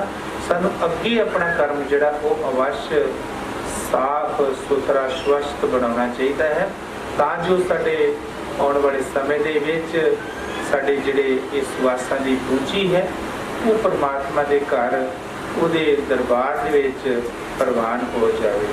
क्योंकि एक घड़ी के सिमरने पापी करे अनेक, एक घड़ी आदि से भी याद। असी जिन्ना भी हो सके इस मनुष्य जन्म का लाहा लेना चाहिए है। लाहा की लेना है कि सानू भजन सिमरन करना चाहिए है, परमात्मा की भगती करनी चाहिए है। क्योंकि इस भगती के जरिए ही असी उस परमात्मा के दरगाह से पहुँच सकते हैं। जे असी भगती ना करांगे तो आवागौन के चक्करां दे विच असी फसे रहांगे। इस करके महाराज जी फरमा रहे ने कबीर साहब जी कि साडा अपने सतगुर ते तवक्यो नहीं है। जे साडा सतगुर ते तवक्यो नहीं है तो सतगुर जिहड़ा है राह गड़ी जांदियां किन्नू खैर पा देगा। महाराज जी फरमाउंदे ने कि दाते नूं चाहे दाता वरताउण दा, लेकिन सानू दाता लैण दा चाची नहीं है। साडी झोली दे विच ही सराख होए ने, साडी झोली ही पाटी पई है। जो भी दात मिलती है वो पाटी झोली दे विच थल्ले गिर जाती है। जिस तरह हमारी फरमाउंदे किसी की जेब दे विच सराख है तो जो भी वो पैसा धेला माया अपनी जेब दे विच पाएगा उस जेब के सराख राही वो माया जिहड़ी है थल्ले देवी जाएगी। तुहाडी पॉकेट तुहाडी जेब जिहड़ी है वो कदे भी भरेगी नहीं। इस तरीके दे नाल साडा सतगुर दे तवक्कुल नहीं है। सतगुर भी बेचारा उस तरीके दे नाल ही सानू दिंदा है, लेकिन असीं वो दौलत जिहड़ी लै नहीं सकदे। हाँ जी। पूजो राम एक ही देवा, साचा नावण गुर की सेवा। कबीर साहब जी महाराज जी बड़े प्यार दे नाल फरमा रहे ने कि एक जिहड़ा नहाउणा है सच्चा वही है सतगुर की सेवा। असीं सतगुर की शरण दे विच भी जाने हाँ, लेकिन साडी जिहड़ी तवक्क्यो है एक जगह नहीं। असीं दुनिया दे विच एक दूजे दे मगर लग के सब कुछ ही करी जाने हाँ। जिस तरह कई बार सतगुर अपने पवित्र सत्संग विच फरमाउंदे ने सन कि सतगुर तेजा सिंह जी महाराज जी एक बार किसी प्रेमी के घर गए ते उत्थे जाके गुरु साहब जी ने देखा और अपनी खूंडी के नाल चुन्नी तां करके किया कि तुसीं आ भी काम करते हो। साडा जिहड़ा विश्वास है एक जगह नहीं है। साडा थां थां ते विश्वास है। माता दी झुग्गी दी तरह सानू कितों भी पैदा नहीं होता। सानू चाहिए है कि एक वो हरि दे नाम ते विश्वास करना चाहिए है। ओदी सेवा दे विच गया ही साडे 68 तीर्थां दे जो इशनान है, जो साडे पूर्वजां ने बनाए ने 68 तीर्थ, उन्हां दा जिहड़ा दर्शन है वो सतगुर दे दर्शनां दे बराबर है। सतगुर दी सेवा दे विच गया ही साडा पूर्ण इशनान है। सतगुर दे दर्शन करन दे नाल साडे जन्मां जन्मां दी जिहड़ी मैल है वो उतर जाती है, क्योंकि सतगुर एक ऐसा मान सरोवर है जो सानू उस दरगाह की चाबी दे के सानू उत्थों दा वारस बना देता है।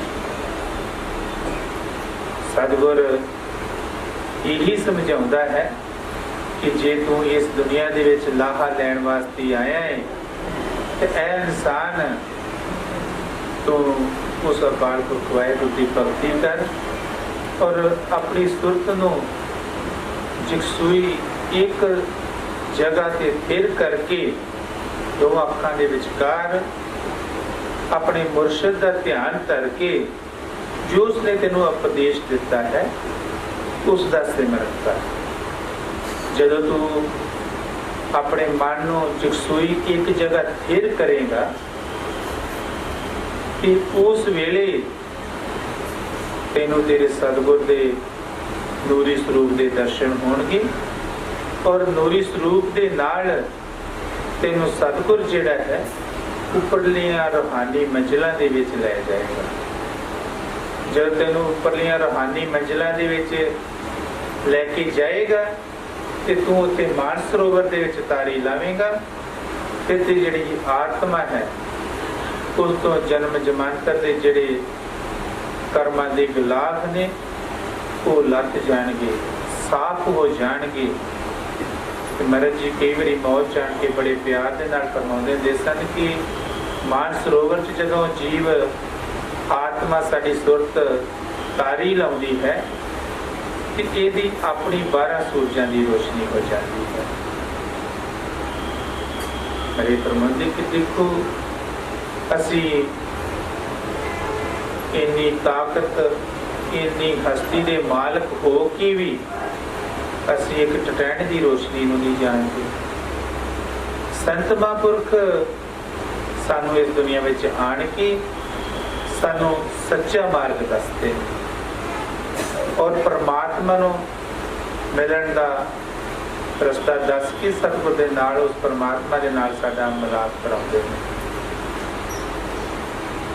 सानू संत महापुरख एक शेर की न्याई ये दुनिया में आन के सानू समझाउंदे ने। जिस तरह कहते कि एक प्रजापत अपने गधिया नूं लैके नदी दे पानी पिलाउण गया कि उत्थे एक शेर का बच्चा भी पानी पी रहा सी। शामां पईयां सन, जदों सारे पानी पी लिया तो प्रजापत ने जिहड़ी उसदे कोल डांग सी वो अपने वालों गधे के कंन ते मारी। गधियां दे कंन ते मार के उत्ते सट लगती है। कहते जदों कंन ते मारी तो किया कि चलो शामां पै गईयां ने, घर चलो। तो कुदरती वो जिहड़ी डांग सी वो शेर के कंन ते वज गई। शेर जिहड़ा सी अपना बल भुल गया, गधियां दे विच रल के, क्योंकि शेर नूं कदे किसी ने मारे ही नहीं, वो गधियां च रल के अपना बल भुल के प्रजापत अपने घर ले आया। अगले दिन लादा लद्या, जिस तरह गधियां ते लादा लद्दा उस तरह शेर ते भी लादा लद के प्रजापत फिर जा रहा सी कि उस नदी ते एक होर शेर पानी पी रहा सी। उसने नजर चरा के देखिया कि मेरा भरा ये गधियां विच। तो उसने अपनी आवाज विच कहा कि तू शेर है, तू गधियां विच की कर रहा है। जो गधियां दे विच शेर दा बच्चा रड़िया सी वो कहंदा चुप कर जा, जे तेरे ते शाम आई तो तेरी भी हालात ये होनी है। क्योंकि वो कंध उत्ते डांग वजी सी, वो अपनी होश आवाश बल भुल गया सी। जिहड़ा शेर नदी के कंढे दूसरा पानी पी रहा सी उसने कहा कि ये ते किसी चीज़ का शाबा है, ये अपना बल भुल गया है। उसने अपनी भाषा फिर कहा कि तू नदी के कंढे जा रहा है कि तू नदी दे विच अपना मुँह देख, तू की है। जदों उसने नदी दे विच ध्यान धरिया वेखिया तो वो शेर वो गरजिया। कहते कि जिहड़ा उत्ते लादा लद्या ही वो भी डिग पिया, गधे भी भज गए और गधियां दा जिहड़ा चरवाल सी प्रजापत वो भी भज गया। शेर शेरां च रड़ गया। कहते इसी तरह ही महाराज जी फरमाउंदे कि गधियां दा जिहड़ा चरवाल है वो साडा मन है, साडा मन साडे अंदर है। ये बहुत बड़ी हस्ती का मालिक है, राजा है। गधे जिहड़े ने वो साडे अंदर काम, क्रोध, लोभ, मोह, अहंकार, हौमे, ममता, रजो, तमो, सतो, गुण, 25 प्रकृतियां, ये सारे ही इहदे गधे। इन्हां दे विच असीं फस के साडी शेर आत्मा रूपी रूप जो शेर है आत्मा वो इन्हां दे विच फस गई है। संत महापुरख दूसरे शेर की तरह आण के सानू समझाउंदे ने कि तू इन्हां गधियां दे विच फसिया है, तू अपना पहचान कर। पर जदों सतगुर साडा सानू नाम की दीक्षा दिंदा है, उहदी सुरत नू इकत्तर करके उपरलियां मंजिलां ते लैके मान सरोवर च तारी लवाउंदा है, फिर इसनू पता लगता है कि मैं सुरत हाँ, मेरी की पावर है, मेरी की शक्ति है। क्योंकि उस टाइम पे ये दुनिया के जेडे सूरज एक ने, ये 12 सूरज इकट्ठा कर लो तो जो यदि रोशनी है साड़ी सुरत की इन्नी रोशनी हो जाती है। फिर जीव जिहड़ा है परमात्मा ते विश्वास करता है, अपने सतगुर ते विश्वास करता है, फिर उसनों कोई भी नरकां दे विच लिजा नहीं सकता। क्योंकि सतगुर ने उसनों अपने घर का राह दिखा दिता है। इस करके महाराज जी फरमा रहे हैं कि इहो जिहे समर्थ पुरुषों के कोल जदों जावांगे ते सानू ओहदे दर्शन कीतियां, सानू 88 तीर्थां दे दर्शनां दा फल मिलेगा। साडा जिहड़ा मन है वो निर्मल हो जाएगा, साडी सुरत जिहड़ी है वो अपना आप पहचान लेगी। बशर्ते कि सानू अपने सतगुर ते विश्वास होवे, असीं उस ते वक्यो उस ते तवज्जो दे दईए। हाँ जी। जल काम जना जगत होवे नित नित मेढक नहावे। कबीर साहब जी बड़े प्यार नाल फरमा रहे ने कि जल के मंजन जे गत होवे नित नित मेढक नाल। कहंदे जी बाहर मुखी असीं इशनान कीतिया ही साडी मुक्ति होनी होवे ते फिर कहते कि पानी का डड्डू जिहड़ा है मेढक वो रोज नहाउंदा है फिर तो उसकी ही मुक्ति होनी चाहिए है क्योंकि वो रहिंदा ही पानी दे विच है। मेरी फरमांदी कि इस तरीके दे नाल नहीं सानू जो साडा सतगुरु उपदेश दिंदा है उसके उपदेश से चल के ही सानू मोक्ष मिलनी है। असी बाहर मुखी तीर्थां निरत वरतां ते विश्वास रखते हैं कि साडी जिहड़ी मुक्ति है इत्थे ही होएगी। कई बारी अगे भी दस्सिया है कि दसना भी पैंदा है कि नातियां धोतियां जी रब मिलता है ते मिलता डड्डियां मच्छियां। जे रब मिलता नातियां धोतियां तां मिलता डड्डियां मच्छियां।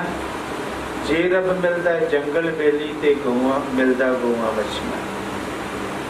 जे रब मिलता मंदिर मसीती ते मिलता चाम चिड़कियां। बुल्ले शाह रब उन्हां नूं मिलता नीतां जिन्हां दी।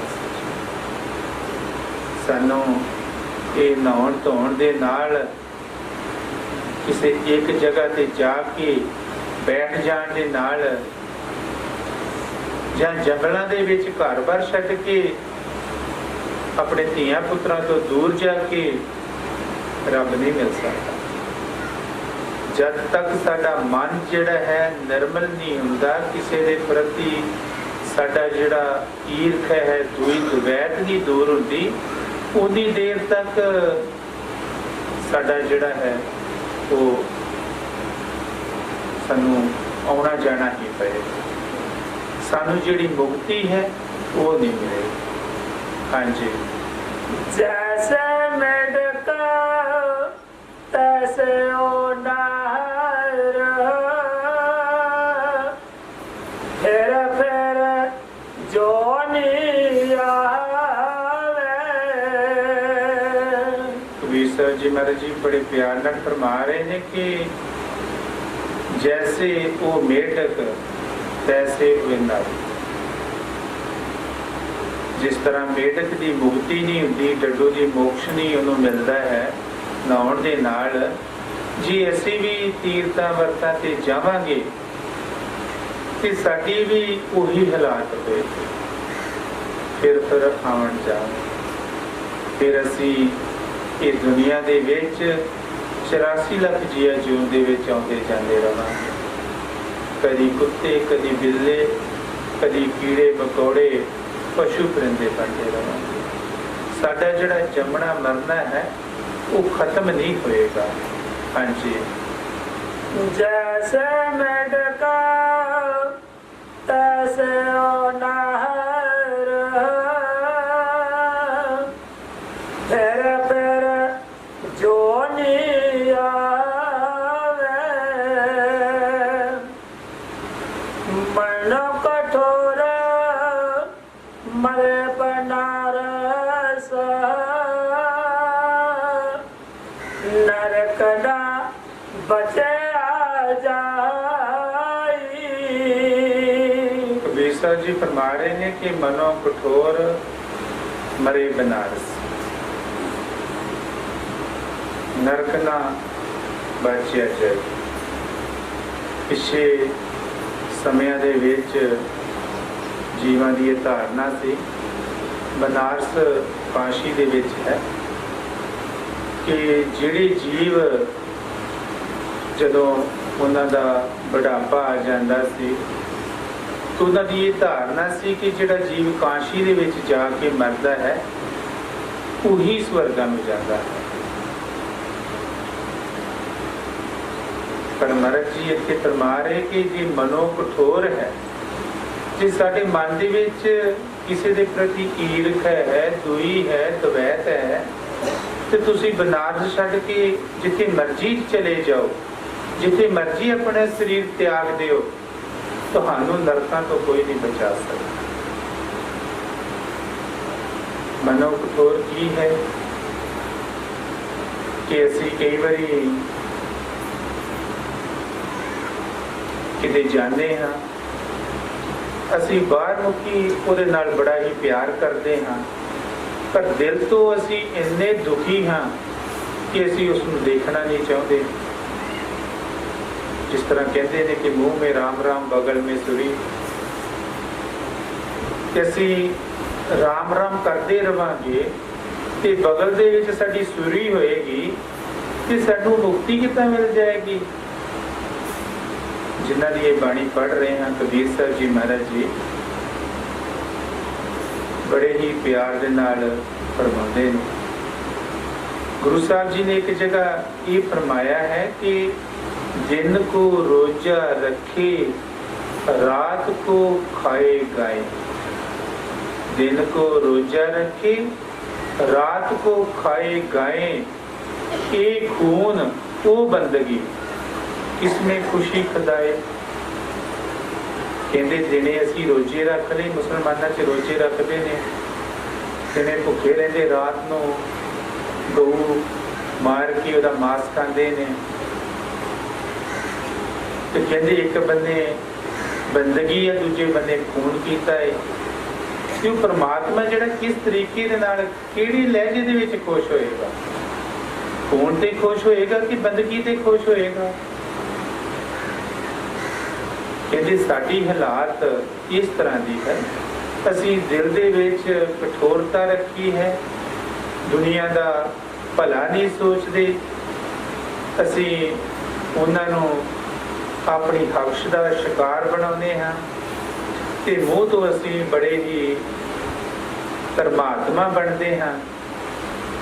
ते परमात्मा जिहड़ा किहड़ी चीज च खुश होवेगा।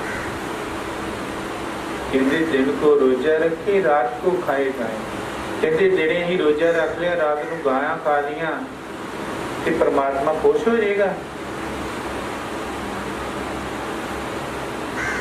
ये खून है वो बंदगी है, खुदा जिहड़ा इस तरह खुश नहीं होता। अरे फरमाते कि एक में सर्व, सर्व में एक, वो परमात्मा जिहड़ा है एक है, और वो एक परमात्मा सारियां दे विच सर्वव्यापी है।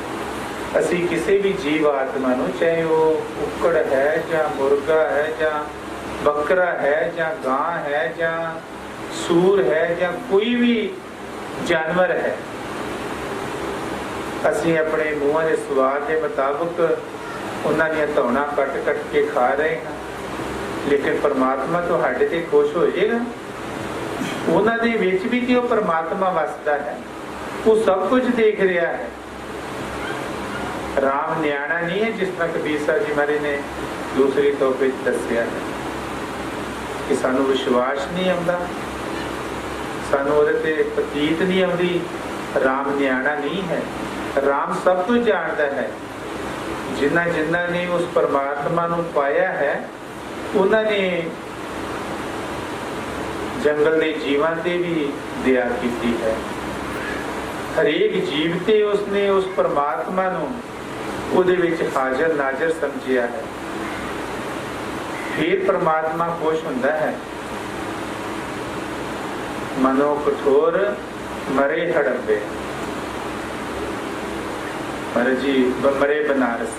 जे बनारस दे विच भी असीं अपने मन की कुटलता जाके आखिए कि असीं इत्थे शरीर छड्ड दांगे ते साडी मुक्ति नहीं होनी, सानू नरकां दे विच जाना ही पैना है। हाँ जी। हर का संत मरे हड़ाउंबे ता सगली सैन तोरा ਸਾਹਿਬ ਜੀ ਮਹਾਰਾਜ ਪਿਛਲੀ ਤੁਕ ਦਾ ਇਸ ਤੁਕ ਦੇ ਵਿੱਚ ਜਵਾਬ ਦੇ ਰਹੇ ਨੇ ਕਿ ਹਰ ਕਾ ਸੰਤ ਮਰੇ ਹੜੰਬੇ, ਕਿ ਜੇ ਉਸ ਹਰੀ ਦੀ ਪ੍ਰਾਰਥਨਾ ਕਰਨ ਵਾਲਾ, ਉਸ ਦੀ ਉਪਾਸਨਾ ਕਰਨ ਵਾਲਾ ਜਾਂ ਉਸ ਦੀ ਭਗਤੀ ਕਰਨ ਵਾਲਾ ਹੜੰਬੇ ਮਗਹਰ ਦੇ ਵਿੱਚ ਇੱਕ ਦੇਸ਼ ਹੈ ਜਿੱਥੇ ਕਹਿੰਦੇ ਕਿ ਕੋਈ ਮਰਦਾ ਸੀ ਤੇ ਲੋਕਾਂ ਦੀ ਧਾਰਨਾ ਸੀ ਕਿ ਜੀਵ ਦਾ ਕਲਿਆਣ ਨਹੀਂ ਹੁੰਦਾ, ਜੀਵ ਜਿਹੜਾ ਗਧੇ ਦੀ ਜੂਨ ਪੈਂਦਾ ਹੈ। ਜਿਨ੍ਹਾਂ ਦੀ ਇਹ ਪਵਿੱਤਰ ਬਾਣੀ ਹੈ ਉਹਨਾਂ ਨੇ ਇਸ ਤੱਤ ਨੂੰ ਦੂਰ ਕੀਤਾ ਕਿ ਉਹਨਾਂ ਨੇ ਅੰਤ ਸਮੇਂ ਹੜੰਬੇ ਜਾ ਕੇ ਹੀ ਆਪਣਾ ਸਰੀਰ ਤਿਆਗਿਆ ਸੀ। ਕਿ ਦੁਨੀਆ ਦੇ ਵਿੱਚ ਇਹ ਜੋ ਸਾਡੇ ਰੀਤੀ ਰਿਵਾਜ ਬਣਾਉਣ ਵਾਲੇ ਮੁੱਲਾ ਮਲਵਾਣੇ ਪੰਡਤ ਨੇ, ਇਹਨਾਂ ਨੇ ਖਾਣ ਪੀਣ ਦੇ ਸਬਿਆਨੇ ਬਣਾਏ ਨੇ, ਜਿਹੜੇ ਮਜਬ ਦੇ ਠੇਕੇਦਾਰ ਨੇ। ਇਹਨਾਂ ਨੇ ਹੀ ਧਾਰਨਾ ਬਣਾਈ ਸੀ ਕਿ ਕਾਸ਼ੀ ਦੇ ਵਿੱਚ ਮਰੇ ਤੇ ਬੰਦਾ ਸਵਰਗਾਂ ਨੂੰ ਜਾਂਦਾ ਹੈ, ਹੜੰਬੇ ਮਰੇ ਮਗਹਰ ਦੇ ਵਿੱਚ, ਮਗਹਰ ਦੇਸ਼ ਹੈ ਉੱਥੇ ਹੜੰਬਾ, ਉੱਥੇ ਆਂਦੇ ਮਰੇ ਤੇ ਲੋਕ ਨਰਕਾਂ ਨੂੰ ਜਾਂਦੇ ਨੇ, ਉਹਨਾਂ ਦੀ ਮੁਕਤੀ, ਉਹਨਾਂ ਦਾ ਕਲਿਆਣ ਨਹੀਂ ਹੁੰਦਾ। ਪਰ ਕਬੀਰ ਸਾਹਿਬ ਜੀ ਮਹਾਰਾਜ ਨੇ ਇਹਦਾ ਸਭ ਕੁਝ ਨਿਚੋੜ ਕੱਢ ਕੇ ਦੱਸਿਆ ਹੈ ਕਿ ਹਰ ਕਾ ਸੰਤ ਮਰੇ ਹੜੰਬੇ, ਜਿਹੜਾ ਪਰਮਾਤਮਾ ਦਾ ਨਾਮ ਲੈਣ ਲੱਗ ਵਾਲਾ ਹੈ, ਚਾਹੇ ਉਹ ਹੜੰਬੇ ਜਾ ਕੇ ਵੀ ਕਿਉਂ ਨਹੀਂ ਮਰਦਾ, ਉਹਦੀ ਜਿਹੜੀ ਕੁਲਾਂ ਨੇ, ਉਹਦੇ ਜਿੰਨੇ ਵੀ ਪਿਛਲੀਆਂ ਜਿੰਨੇ ਵੀ ਜਨਮਾਂ ਦੇ ਵਿੱਚ ਉਹ ਆਇਆ ਹੈ, ਉਹਨਾਂ ਦੇ ਵਿੱਚ ਜੋ ਵੀ ਜੀਵ ਨੇ ਜੋ ਪਿੱਛੇ ਬੀਤ ਚੁੱਕੇ ਨੇ, ਉਹ ਜਿਹੜੇ ਕੁਲਾਂ ਨੇ ਉਹ ਵੀ ਉਹਦੀਆਂ ਤਰ ਜਾਣਗੀਆਂ। ਪਰ ਮਹਾਰਾਜ ਜੀ ਦੇਖੋ ਕਿਤੇ ਪਿਆਰ ਨਾਲ ਫਰਮਾ ਰਹੇ ਨੇ ਕਿ ਉਹਨਾਂ ਦੀਆਂ ਤੇ ਕੁਲਾਂ ਵੀ ਤਰ ਜਾਂਦੀਆਂ ਨੇ। ਪਰ ਸਾਡੇ ਲੋਕਾਂ ਦੀ, ਸਾਡੇ ਮਜਬ ਦੇ ਠੇਕੇਦਾਰਾਂ ਦੀ ਧਾਰਨਾ ਹੈ ਕਿ ਕਾਸ਼ੀ ਦੇ ਵਿੱਚ ਮਰੋ ਤੇ ਅਸੀਂ ਸਵਰਗਾਂ ਨੂੰ ਜਾ ਸਕਦੇ ਹਾਂ। ਇੱਥੋਂ ਤੱਕ ਕਿ ਕਾਸ਼ੀ ਦੇ ਵਿੱਚ ਮਜਬ ਦੇ ਠੇਕੇਦਾਰਾਂ ਨੇ ਇਹ ਇੱਕ ਕਾਨੂੰਨ ਬਣਾਇਆ ਸੀ ਕਿ ਜਿਹੜਾ ਵੀ ਕਾਸ਼ੀ ਦੇ ਵਿੱਚ ਆਣ ਕੇ ਮਰਦਾ ਹੈ ਉਹ ਸਵਰਗਾਂ ਨੂੰ ਜਾਂਦਾ ਹੈ। ਪਰ ਕੌਮ ਦੇ ਔਰ ਮਜਬ ਦੇ ਠੇਕੇਦਾਰਾਂ ਨੇ ਇੱਕ ਹਥਿਆਰਾ ਲਾਇਆ ਸੀ ਤੇ ਕਈ ਜੀ ਵੀ ਇੱਥੋਂ ਤੱਕ ਕਿ ਉਸ ਆਰੇ ਦੇ ਨਾਲ ਆਪਣੇ ਆਪ ਨੂੰ ਜਿਉਂਦੇ ਹੀ ਕਟਵਾ ਲੈਂਦੇ ਸਨ ਕਿ ਅਸੀਂ ਸ਼ਾਇਦ ਸਵਰਗਾਂ ਨੂੰ ਚਲ ਜਾਵਾਂਗੇ, ਵਿਦੇਸ਼ਾਂ ਨੂੰ ਚਲ ਜਾਵਾਂਗੇ। ਪਰ ਕਬੀਰ ਸਾਹਿਬ ਜੀ ਮਹਾਰਾਜ ਨੇ ਇਹਦਾ ਨਿਰਣਾ ਕਰਕੇ ਦੱਸ ਦਿੱਤਾ ਹੈ ਕਿ ਜਿਹੜਾ ਉਸ ਪਰਮਾਤਮਾ ਦੀ ਇਬਾਦਤ ਕਰਦਾ ਹੈ, ਉਹਦੀ ਭਗਤੀ ਕਰਦਾ ਹੈ, ਉਹ ਚਾਹੇ ਮਗਹਰ ਦੇਸ਼ ਦੇ ਵਿੱਚ ਹੜੰਬੇ ਜਾ ਕੇ ਵੀ ਕਿਉਂ ਨਾ ਮਰੇ, ਉਹ ਆਪ ਵੀ ਤੇ ਉਹਦੀਆਂ ਕੁਲਾਂ ਵੀ ਤਰ ਜਾਣਗੀਆਂ। ਸਤਿਗੁਰ ਦੇ ਨਾਮ ਦੇ ਵਿੱਚ ਇੰਨੀ ਸ਼ਕਤੀ ਹੈ। ਕਬੀਰ ਸਾਹਿਬ ਜੀ ਮਹਾਰਾਜ ਜੀ ਅੰਤ ਸਮੇਂ ਜਾ ਕੇ ਲੋਕਾਂ ਦੇ ਮਨਾਂ ਦੇ ਵਿੱਚੋਂ ਇਹ ਭਰਮ ਕੱਢਣ ਵਾਸਤੇ ਮਗਹਰ ਦੇਸ਼ ਦੇ ਵਿੱਚ ਜਾ ਕੇ ਹੜੰਬੇ ਹੀ ਉਹਨਾਂ ਦੇ ਸਰੀਰ ਤਿਆਗਿਆ ਸੀ। ਉੱਥੇ ਦੇਖੋ ਅੱਜ ਕੱਲ ਇੰਨੀ ਚਹਿਲ ਪਹਿਲ ਹੈ ਕਿ ਕਬੀਰ ਸਾਹਿਬ ਜੀ ਮਹਾਰਾਜ ਦੇ ਸ਼ਰਧਾਲੂ ਸੇਵਕ ਸਿੱਖ ਕਬੀਰ ਸਾਹਿਬ ਜੀ ਮਹਾਰਾਜ ਦੇ ਨਾਲ ਹੀ ਉੱਥੇ ਚਲੇ ਗਏ ਤੇ ਉੱਥੇ ਹੀ ਉਹਨਾਂ ਨੇ ਆਪਣਾ ਘਰ ਬਾਹਰ ਸਭ ਕੁਝ ਬਣਾ ਲਿਆ। ਪਹਿਲਾਂ ਉੱਥੇ ਕਹਿੰਦੇ ਕਿ ਕੋਈ ਵਸੋਂ ਨਹੀਂ ਹੁੰਦੀ, ਕੋਈ ਕੁਝ ਨਹੀਂ ਸੀ ਹੁੰਦਾ, ਕਿ ਲੋਕਾਂ ਦੇ ਵਿੱਚ ਇਹ ਧਾਰਨਾ ਸੀ ਕਿ ਜਿਹੜਾ ਵੀ ਇੱਥੇ ਮਰੇਗਾ ਉਹ ਨਰਕਾਂ ਨੂੰ ਜਾਏਗਾ ਜਾਂ ਗਧੇ ਦੀ ਜੂਨ 'ਚ ਪਏਗਾ। ਕੌਮ ਦੇ ਮਜਬਦਾਰ ਜਿਹੜੇ ਨੇ, ਠੇਕੇਦਾਰ, ਇਹੀ ਸਾਨੂੰ ਜੀਆਂ ਨੂੰ ਗਮਰਾਹ ਕਰਦੇ ਨੇ। ਮਹਾਰਾਜ ਜੀ ਫਰਮਾਉਂਦੇ ਪੰਡਤ ਮੁੱਲਾ ਤੇ ਮਲਵਾਣੇ ਕਦੇ ਨਾ ਬਖਸ਼ੇ ਜਾਣ, ਕਿਉਂਕਿ ਸਾਰੇ ਜੀਆਂ ਨੂੰ ਇਹਨਾਂ ਨੇ ਭਰਮ ਭੁਲੇਖੇ ਦੇ ਵਿੱਚ ਪਾ ਕੇ ਪੁੱਠੇ ਪਾਸੇ ਲਾਇਆ ਹੈ। ਕਹਿੰਦੇ ਇਹ ਕਦੇ ਬਖਸ਼ੇ ਨਹੀਂ ਜਾਣਗੇ, ਕਿਉਂਕਿ ਇਹਨਾਂ ਨੇ ਹੀ ਸੇਧ ਦੇਣੀ ਹੈ ਤੇ ਜੇ ਸੇਧ ਦੇਣ ਵਾਲਾ ਹੀ ਸਾਡਾ ਗਲਤ ਹੈ ਤੇ ਸਾਡੀ ਹਾਲਾਤ ਫਿਰ ਉਹ ਹੈ ਕਿ ਜਿਸ ਤਰ੍ਹਾਂ ਕਹਿੰਦੇ ਕਿ ਭੇਡਾਂ ਦੀ ਡਾਰ ਜਾ ਰਹੇ ਸੀ, ਇੱਕ ਭੇਡ ਨੇ ਪਹਾੜ ਤੋਂ ਛਾਲ ਮਾਰੀ ਤੇ ਦੂਜੀਆਂ ਵੀ ਸਾਰੀਆਂ ਹੀ ਉਹਦੇ ਮਗਰੇ ਹੀ ਛਾਲ ਮਾਰ ਕੇ ਮਰ ਗਈਆਂ। ਸਾਡੀ ਵੀ ਹਾਲਾਤ ਐਸੀ ਹੈ, ਅਸੀਂ ਵੀ ਭੇਡਾਂ ਦੀ ਤਰ੍ਹਾਂ ਇੱਕ ਜੀਵ ਦੂਜੇ ਜੀਵ ਦੇ ਮਗਰ ਲੱਗ ਕੇ ਆਪਣਾ ਜਨਮ ਜਿਹੜਾ ਉਹ ਵਿਅਰਥ ਗਵਾ ਲੈਂਦੇ।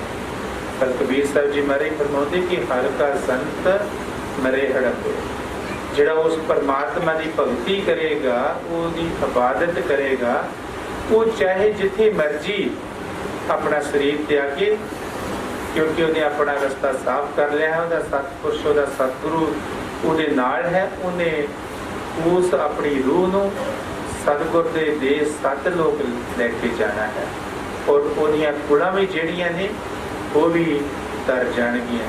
पर ये फरमाउंदे कि साधु दियां 21 कुलां जिहड़ियां ने ਉਹਦੇ ਪਿੱਛੇ ਤਰ ਜਾਂਦੀਆਂ ਨੇ। सो सानू सतगुर दे नाम दा, हरि दे नाम दा इन्ना फायदा है। पर असी दुनिया दे विच देखो, कोई भी दवाई लैंदे हाँ, पैसे दिंदे हाँ, जिन्ने भी वो पैसे मंगदा है असी उन्ने ही पैसे देने हाँ। पर कई बार सानू आराम भी नहीं आता, साडा दुख भी दूर नहीं होता, लेकिन असी कदे किंतु परंतु नहीं किया। असी होर खाण पीण वास्ते वस्तां तैयार करते हाँ, इस शरीर नूं कितना दुख, कितना कष्ट दिंदे हाँ कि फसलां तैयार करने वास्ते कणकां दे विच गोडी करनी पैंदी है, गर्मियां दे विच उस नूं कढना पैंदा है, फिर उन्होंने साफ करके आटा भिगोना पैंदा है। जां असी चावल लाउंदे हाँ, किस तरह गर्मी दे विच मींहां कणी दे विच असी झोने की गोडी करते हैं, साफ करते हैं, फिर उसनूं वट के ठंड दे विच जा के उदों धुंद कोरा पैंदा है, कट के घरां च लिआउंदे हाँ, ते फिर सानूं उहदा सुख मिलता है। ये सुख जिहड़ा है सानू मुक्ति नहीं दवा सकता। इन्ने पैसे, इन्ना दुख तसीह दे के भी सानू मुक्ति नहीं मिलती। लेकिन एक संत महापुरख ने जो अनमुल्ली दात सानू मुक्त दे के सानू फिर भी सिर खपाई करते हैं कि ऐ जीव तू उस परमात्मा की भगती कर ला, तेरा आवागमन का जिहड़ा चक्कर है वो मुक जाएगा, तेनों नरकां दी अग तो ये नाम जिहड़ा वो बचा लेगा। लेकिन जीव जिहड़ा है इसकी फिर भी कोई कदर नहीं करता। पर इस नाम की इन्नी कीमत है कि असी दुनिया के जो भी हीरे मोती जवाहरात ने ये भी दे दिए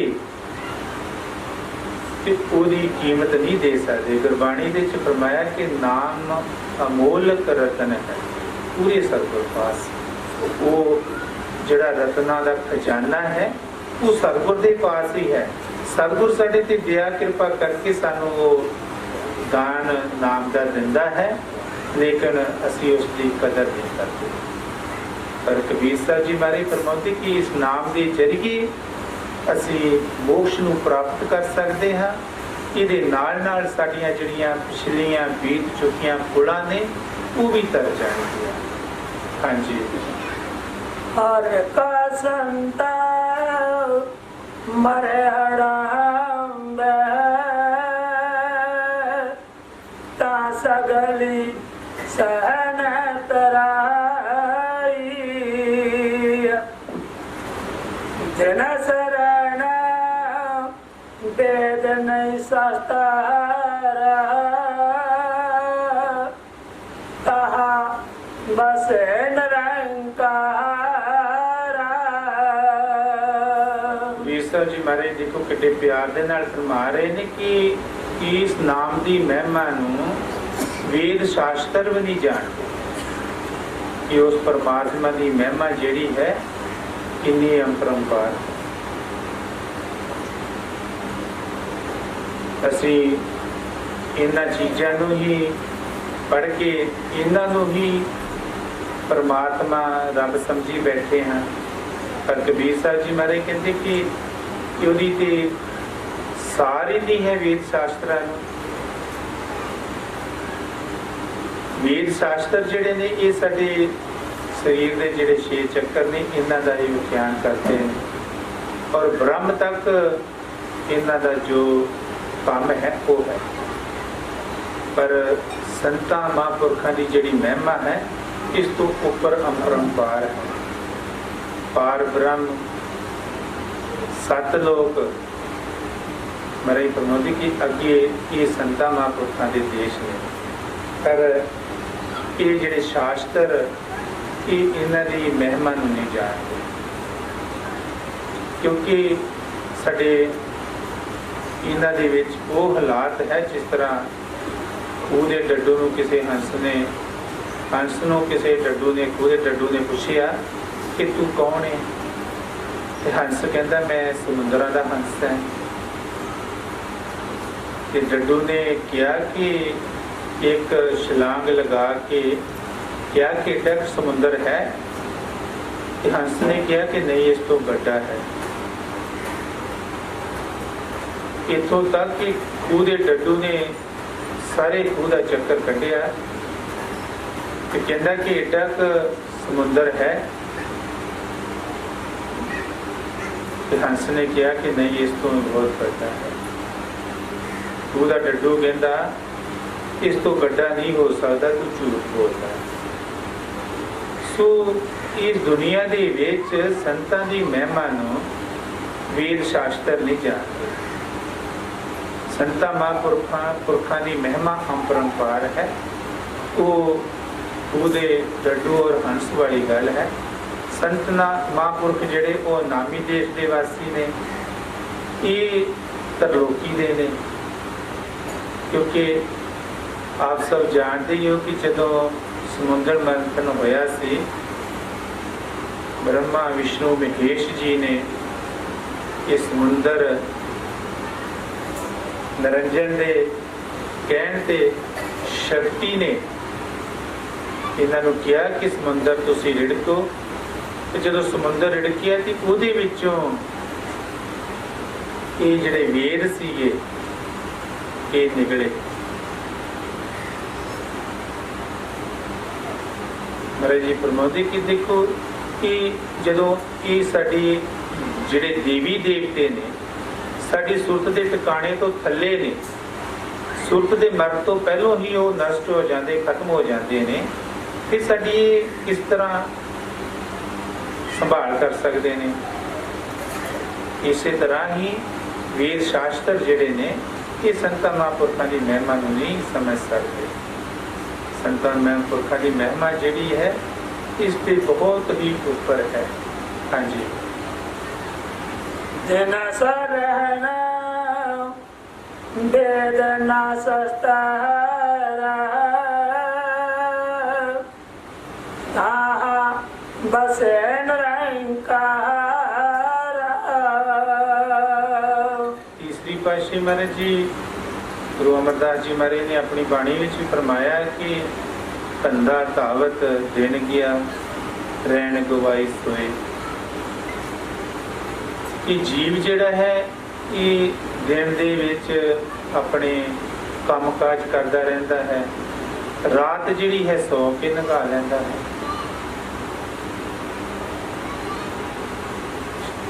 महाराज जी फरमाते कि देखो उस परमात्मा की भगती नहीं की, असी दिन रात नूं जिहड़ा है भंग दे भाड़े उडा छड्डिया, कूड़ बोलिया, बिख खाया, असी जमन मरण के चक्कर तो किस तरह बच सकते हैं। असी दुनिया के धंधे धावत दे विच फस के अपना जिहड़ा अमुल्ला जीवन है इसनूं नष्ट कर लिया, इसनूं बर्बाद कर लिया, इसलिए असी कोई सार नहीं रहे। मालक ने इस असां दी पूंजी जिहड़ी सी सानू अनमुल्ली दात बख्शी सी, लेकिन असी भंग दे भाड़े ही इसनूं अडा के ये दुनिया तो कूच हो गए। ना असी कुछ कीता ते ना ही असी किसी नूं कुछ कर दिता। देखो किसी दे घरों कोई बंदगी कर लगता है ਜਾਂ कोई नाम जपन लगता है तो ਉਹਦੇ रिश्तेदार भैन भाई अगे आ जाते कि तेरी उम्र है बंदगी करन दी। ਜਿਹੜੇ ਧੀਆਂ ਪੁੱਤਰ माता पिता ने तेरी ड्यूटी है इन्हां नूं साਂਭਣ ਦੀ, ਉਹੀ ਰਾਹ ਚ ਰੋੜਾ ਬਣ ਜਾਂਦੇ ਨੇ। इस करके सानू इस जिहड़े मालक ने बख्शिश कीती है सवासां दी पूंजी उहदी कदर करनी चाहिए है। महाराज जी फरमाउंदे कि कहता हूँ क्या कहूँ क्या बजाऊं ढोल, सवासा खाली जात है क्यों लोकां में। तरलोकी भी दिती जाए तो सानू एक सवास नहीं मिल सकता। इस करके सानू सवासां दी पूंजी नूं परमात्मा की भगती दे विच लाउणा चाहिए है, तां जो साडा सार्थ सिद्ध हो सके। असीं जिस मकसद वास्ते इस मातलोक दे विच आए सी वो साडा मकसद पूरा हो सके। हाँ जी। कह कबीरा नरक सी त्यागो बाहर या संसार। कबीर साहब जी महाराज जी बड़े प्यार दे नाल शब्द समाप्त करते हुए फरमा रहे ने कि ऐ इंसान तू उस हरी दी कमाई कर।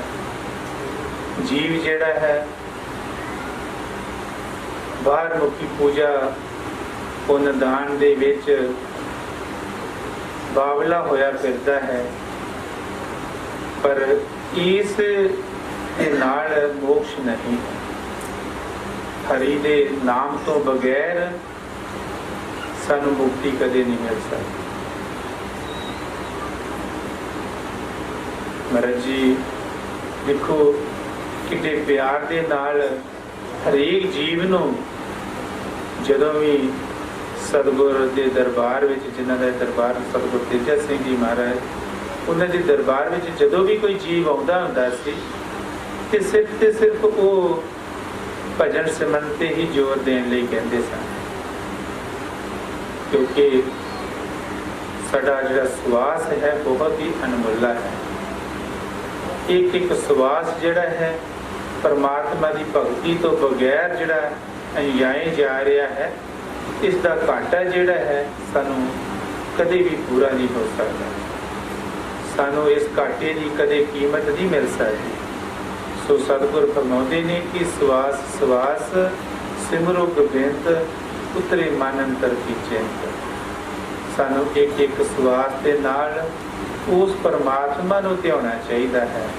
सानू बाहर मुखी होर चीज़ों के विच बावले होके नहीं फिरना चाहिए। जो सतगुर कहे करो तुम सोई, जो साडा सतगुर सानू कहता है सानू उसी तरह ही करना चाहिए है, क्योंकि सतगुर साडा सजाखा है। सानू वो आने वाले कर्मां तो निजात पाउण वास्ते, सानू वो भजन सिमरन करने वास्ते उपदेश दिंदा है। लेकिन असी इस तरह की है, साडी हालात इस तरह की है कि जिस तरह किसी गुजर नूं किसी ने क्या वो धुप्पे बैठा सी कि क्या वो गुजरा तू छावे हो के बैठ जा, धुप लगती है। तो गुजर कहता कि छावे होण दे, तू मैनू पैसे किन्ने देवेगा। उसने सोचा कि ये भी इनू कोई फायदा है, तो मैनू तू की देवेगा छावे बैठण दे। सो साडी हालात भी ऐसी ही गुजर वाली है। संत महापुरुष सानू नरकां दी खान तो बचाउंदे ने, लेकिन असीं उन्हां ते किंतु परंतु करते हैं कि पता नहीं इनू की लालसा है, कि सानू इस तरह क्यों कहता है, कि दुनियादारी दे कर्म कांड जिहड़े वो किस तरह करने ने, जिहड़े साडे बाल बच्चे ने वो किन्ने उन्हां दी परवरिश करनी है। असीं जे पैदा कीते ने बच्चे ते चिड़ियां जनौर उन्हां दा पेट पालदे ने, ते साडा भी फर्ज बनता है। पर जिन्हें उन्होंने पैदा किया है वो उन्होंने अवश्य उसकी रोटी भी देगा। पिछे जे मुंडे कई बार मोबाइल से दसते कि किसी ने किसी पखंडी दे बाबे दे मगर लग के अपने बच्चे नूं ही जीवत ही नप दिता। वो किसी तरह अली गली गुआढ़ पता लग्या, उन्होंने फौज वाले सी उन्होंने दसिया, उन्होंने बड़ी सोहनी वीडियो पाई कि बच्चे नूं पुलिस वालियां ने जो आर्मी वाले सी उन्होंने कुटिया, ते मालक की कृपा दे नाल वो बच्चा जिहड़ा सी जीवत बच गया। ਕਹਿੰਦੇ ਕਿ ਮਾਰਨ ਵਾਲੇ ਨਾਲ ਰੱਖਣ ਵਾਲਾ ਡਾਢਾ ਹੈ। ਜਿੰਨੇ ਉਸ ਨੂੰ ਪੈਦਾ ਕੀਤਾ ਹੈ ਜਾਂ ਸਾਨੂੰ ਸਾਰਿਆਂ ਨੂੰ ਪੈਦਾ ਕੀਤਾ ਹੈ, ਸਾਡੀ ਪ੍ਰਾਲਬਧ ਸਾਡੀ ਸਾਰਿਆਂ ਦੀ ਉਹਨੇ ਨਾਲ ਹੀ ਭੇਜੀ ਹੈ। ਨਾ ਹੀ ਕਿਸੇ ਦਾ ਕੋਈ ਧੀ ਹੈ, ਨਾ ਹੀ ਕਿਸੇ ਦਾ ਕੋਈ ਪੁੱਤ ਹੈ, ਨਾ ਹੀ ਕਿਸੇ ਦਾ ਕੋਈ ਮਾਈ ਤੇ ਨਾ ਹੀ ਬਾਪ। ਮਹਾਰਾਜ ਜੀ ਫਰਮਾਉਂਦੇ ਦੇ ਸਨ ਕਿ ਭੈਣ ਨਹੀਂ ਤੇ ਭਾਈ ਨਹੀਂ, ਮਾਂ ਨਹੀਂ ਤੇ ਮਾਈ ਨਹੀਂ, ਧੀ ਨਹੀਂ ਤੇ ਜਵਾਈ ਨਹੀਂ। ਇਹ ਦੁਨੀਆ ਦੇ ਵਿੱਚ ਕਿਸੇ ਦਾ ਕੋਈ ਨਹੀਂ ਹੈ। ਜਦੋਂ ਕਿਸੇ ਤੇ ਕੋਈ ਔਖੀ ਭਾਰੀ ਆਉਂਦੀ ਹੈ, ਘਰ ਵਾਲੇ ਦੁੱਖ ਮਨਾਉਣਗੇ, ਰੌਲਾ ਪਾਉਣਗੇ, ਲੇਕਿਨ ਜੋ ਉਸ ਤੇ ਤਸੱਦਦ ਢਾਇਆ ਜਾਂਦਾ ਹੈ, ਜੋ ਉਸ ਦੇ ਸਰੀਰ ਨੂੰ ਦੁੱਖ ਸਹਿਣਾ ਪੈਂਦਾ ਹੈ, ਉਹਦਾ ਮਾਂ ਭਾਈ, ਮਾਂ ਬਾਪ, ਭੈਣ ਭਾਈ, ਧੀਆਂ ਪੁੱਤਰ, ਕੋਈ ਉਹਦੀ ਦੁੱਖ ਵਡਾਉਂਦਾ ਹੈ।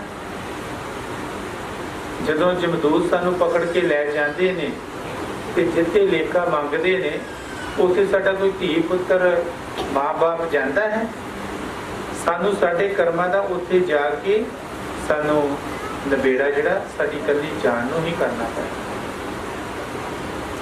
ਮਾਈ ਬਾਪ, ਭੈਣ ਭਾਈ, ਇਹ ਸਭ ਸਾਡੇ ਲੈਣੇ ਦੇਣੇ ਦੇ ਸੰਬੰਧ ਨੇ। ਜਿਸ ਤਰ੍ਹਾਂ ਦਾ ਕਿਸੇ ਦਾ ਜੀਵ ਦਾ ਲੈਣਾ ਹੈ, ਉਸੇ ਤਰ੍ਹਾਂ ਦਾ ਹੀ ਲੈਣਾ ਦੇਣਾ ਪੈਂਦਾ ਹੈ। ਕਈ ਵਾਰੀ ਅੱਗੇ ਵੀ ਦੱਸਿਆ ਕਿ ਬਾਬਾ ਜੀ ਸਮਰ ਸਿੰਘ ਜੀ ਵੇਲੇ ਕਿਸੇ ਨੇ ਦੱਸਿਆ ਕਿ ਕੋਈ ਫੌਜੀ ਸੀ ਕਿ ਉਸਨੇ ਠੇਕੇਦਾਰ ਨੂੰ 2000 ਰੁਪਇਆ ਦਿੱਤਾ। ਫੌਜੀ ਦਾ ਘੋੜਾ ਜਿਹੜਾ ਸੀ ਉਹ ਦੁਸ਼ਮਣਾਂ ਵੱਲ ਲੈ ਗਿਆ। ਦੁਸ਼ਮਣ ਦੇਖ ਕੇ ਗੋਲੀ ਫਾਇਰ ਕੀਤੀ, ਘੋੜੇ ਨੂੰ ਮਾਰਤਾ, ਫੌਜੀ ਨੂੰ ਮਾਰਤਾ। ਪਰ ਉਹ ਫੌਜੀ ਨੇ 2000 ਰੁਪਇਆ ਠੇਕੇਦਾਰ ਦੇ ਕੋਲ ਰੱਖਿਆ ਸੀ, ਜਿਸ ਤਰ੍ਹਾਂ ਅਸੀਂ ਕਿਸੇ ਨੂੰ ਕੋਈ ਚੀਜ਼ ਫੜਾ ਦਿੰਦੇ ਹਾਂ।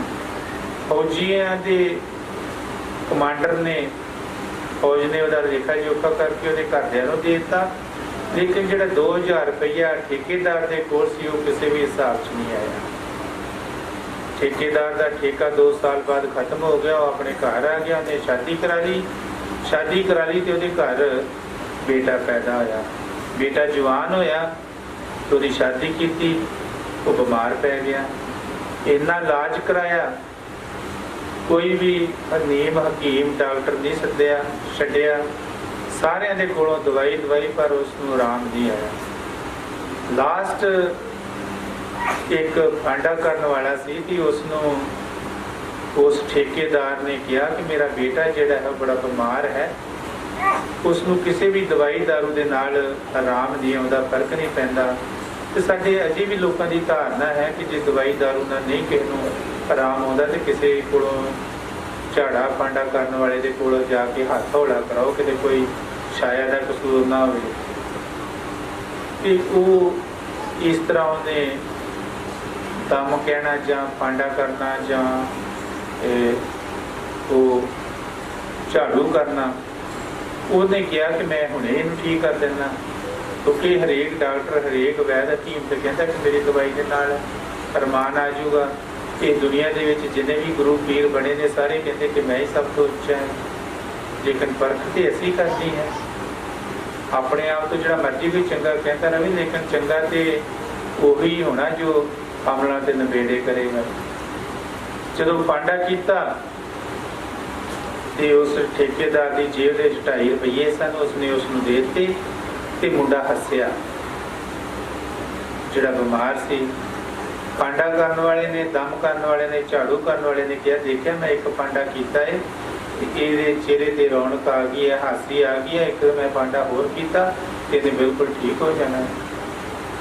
ਇਹ ਗੱਲ ਕਹਿ ਕੇ ਉਹ ਫਾਂਡਾ ਕਰਨ ਵਾਲਾ ਚਲਾ ਗਿਆ ਤੇ ਪਿਓ ਆਪਣੇ ਪੁੱਤ ਨੂੰ ਕਹਿੰਦਾ ਕਿ ਪੁੱਤਰ ਦੇਖ, ਤੈਨੂੰ ਇੱਕ ਫਾਂਡਾ ਕਰਾਇਆ ਤੇ ਤੂੰ ਠੀਕ ਹੋ ਗਿਆ ਹੈ, ਕੱਲ ਨੂੰ ਤੈਨੂੰ ਹੋਰ ਇੱਕ ਫਾਂਡਾ ਕਰਾਵਾਂਗੇ ਤੂੰ ਬਿਲਕੁਲ ਠੀਕ ਹੋ ਜਾਣਾ। ਤੂੰ ਕਹਿੰਦਾ ਪਿਤਾ ਜੀ, ਤੁਹਾਡਾ ਮੇਰਾ ਲੇਖਾ ਜੋਖਾ ਜਿਹੜਾ ਸੀ ਇੰਨਾ ਸੀ, ਤੁਹਾਡਾ ਮੇਰਾ ਲੇਖਾ ਜੋਖਾ 2.5 ਰੁਪਈਆਂ ਦਾ ਬਕਾਇਆ ਰਹਿ ਗਿਆ ਸੀ। ਬਾਕੀ ਜਿੰਨੇ ਪੈਸੇ ਸੀ ਮੈਂ ਵਿਆਜ ਸਮੇਤ ਤੁਹਾਡੇ ਕੋਲੋਂ ਲੈ ਲਏ ਨੇ ਤੇ ਮੈਂ ਹੁਣ ਚਲੇ ਜਾਣਾ ਹੈ। ਮੇਰਾ ਜਿਹੜਾ ਲੇਖਾ ਜੋਖਾ ਉਹ ਖਤਮ ਹੋ ਗਿਆ ਹੈ। ਪਿਓ ਨੇ ਵਿਰਾਗ ਜਾਣ ਕੇ ਪੁੱਛਿਆ लेखा जोखा पुत्र कादा? तो उसने कहा कि पिता जी तुहानू याद होना है कि फलाने समय दे विच तुहाडा आर्मी दा ठेका सी। आर्मी दा ठेका जो रोटी पानी सी वो तुसी कुछ समा ठेका लैके बना के दिंदे सी। अहे हाँ, कहंदे तुहानू उस समय किसी एक फौजी ने 2000 रुपया अमानत तौर पर दिता सी। जदों जीव अपने मन से बोझ पाउंदा है तो पिछले कर्म जिहड़े जीव नूं अपने याद आ जाते हैं। कोई भी किसी वेले कोई माड़ा कर्म कीता होवे ते जीव नूं याद आउंदा है। जिद्दां कबीर साहब जी महाराज जी दा गुरु रामानंद उपरलियां मंजिलां जाके रोंदा सी तो उहनूं याद आउंदा है कि मैं ते गुरु बनिया ते अंत समा मेरा बहुत भयानक है।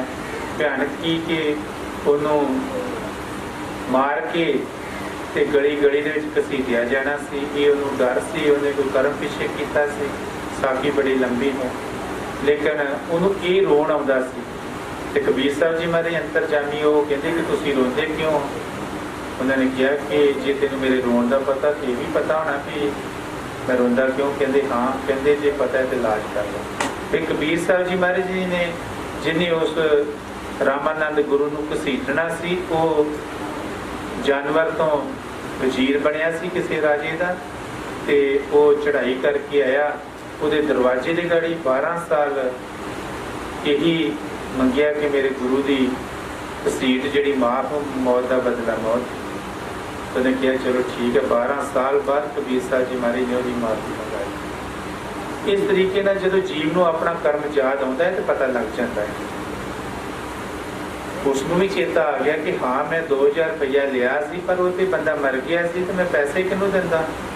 कहता फौज ने उसदा लेखा जोखा करके उसदे घरदियां नूं दे दित्ता सी ते तू भी तो दे सकदा सी पर तू अपने हिसाब च ला लिया।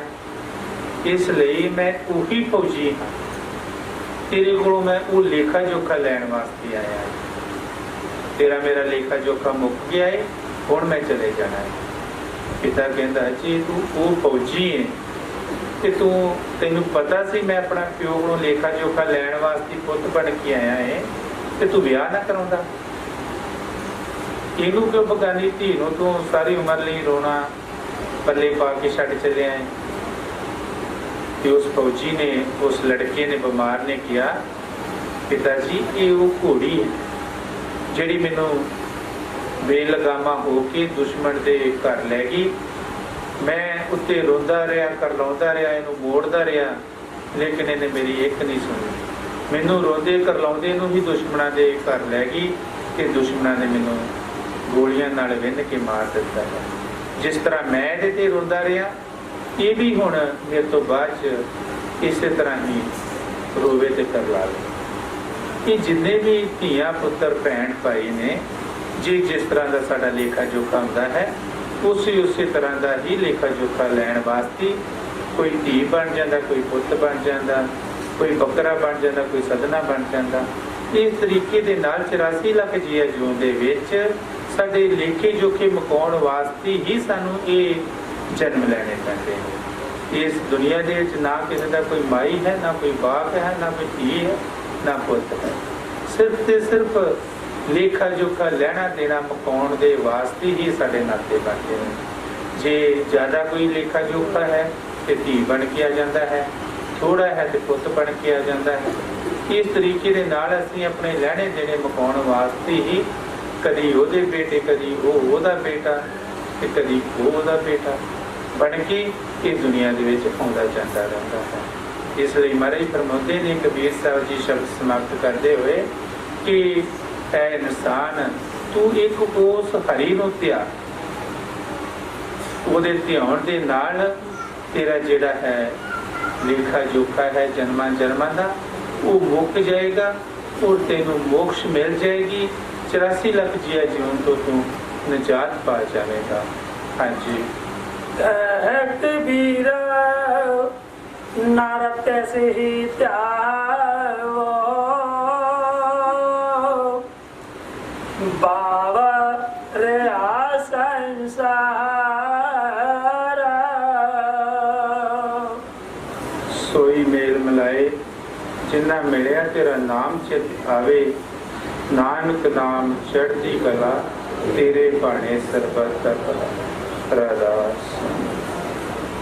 ਅੱਜ ਅਸੀਂ ਸਾਰੇ ਹੀ ਬੜੇ ਹੀ ਦੁਖੀ ਹਿਰਦੇ ਦੇ ਨਾਲ ਉਹ ਪੂਰਨ ਸੰਤ ਸਤਿਗੁਰ ਜੋ ਸਾਡੇ ਕੁਲ ਮਾਲਕ ਸ਼ਹਿਨशाह ਪਰਮੇਸ਼ਰ ਨੇ ਅੱਜ ਦੇ ਦਿਨ ਸਾਨੂੰ ਸਾਰਿਆਂ ਨੂੰ ਹੀ ਸਦੀਵੀ ਵਿਛੋੜਾ ਦੇ ਕੇ ਇਸ ਫਾਨੀ ਦੁਨੀਆ ਤੋਂ ਕੂਚ ਕਰਕੇ ਆਪਣੇ ਸਤ ਲੋਕ ਦੇਸ਼ ਪਧਾਰੇ ਸਨ। ਅੱਜ ਦਾ ਜਿਹੜਾ ਦਿਨ ਹੈ ਉਹਨਾਂ ਦੇ ਨਿਵਰਤ, ਉਹਨਾਂ ਨੂੰ ਸਮਰਪਿਤ ਸਾਰੀ ਸੰਗਤ ਨਾਮ ਅੱਖਾਂ ਕਰਕੇ ਉਹਨਾਂ ਨੂੰ ਸ਼ਰਧਾ ਦੇ ਫੁੱਲ ਭੇਟ ਕਰਦੀ ਹੈ। ਪਰ ਸਾਰੇ ਹੀ ਜੀਵ ਉਹਨਾਂ ਦੀ ਯਾਦ ਦੇ ਵਿੱਚ ਬੜੇ ਹੀ ਦੁਖੀ ਹਿਰਦੇ ਦੇ ਨਾਲ ਬੈਠੇ ਨੇ, ਉਹਨਾਂ ਨੂੰ ਯਾਦ ਕਰ ਰਹੇ ਨੇ। ਮਾਲਕ ਕਿਰਪਾ ਕਰਨ, ਦਇਆ ਕਰਨ ਕਿ ਇਹੋ ਜੀ ਕਾਲੀ ਹਨੇਰੀ, ਕਾਲੀ ਰਾਤ ਜਿਉਂਦੇ ਜੀ ਕਿਸੇ ਸਿੱਖ ਤੇ ਨਾ ਆਵੇ।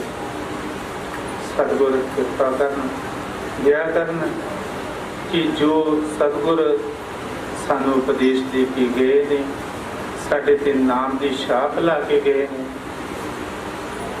ਉਸ ਦੀ ਅਸੀਂ ਕਮਾਈ ਕਰੀਏ।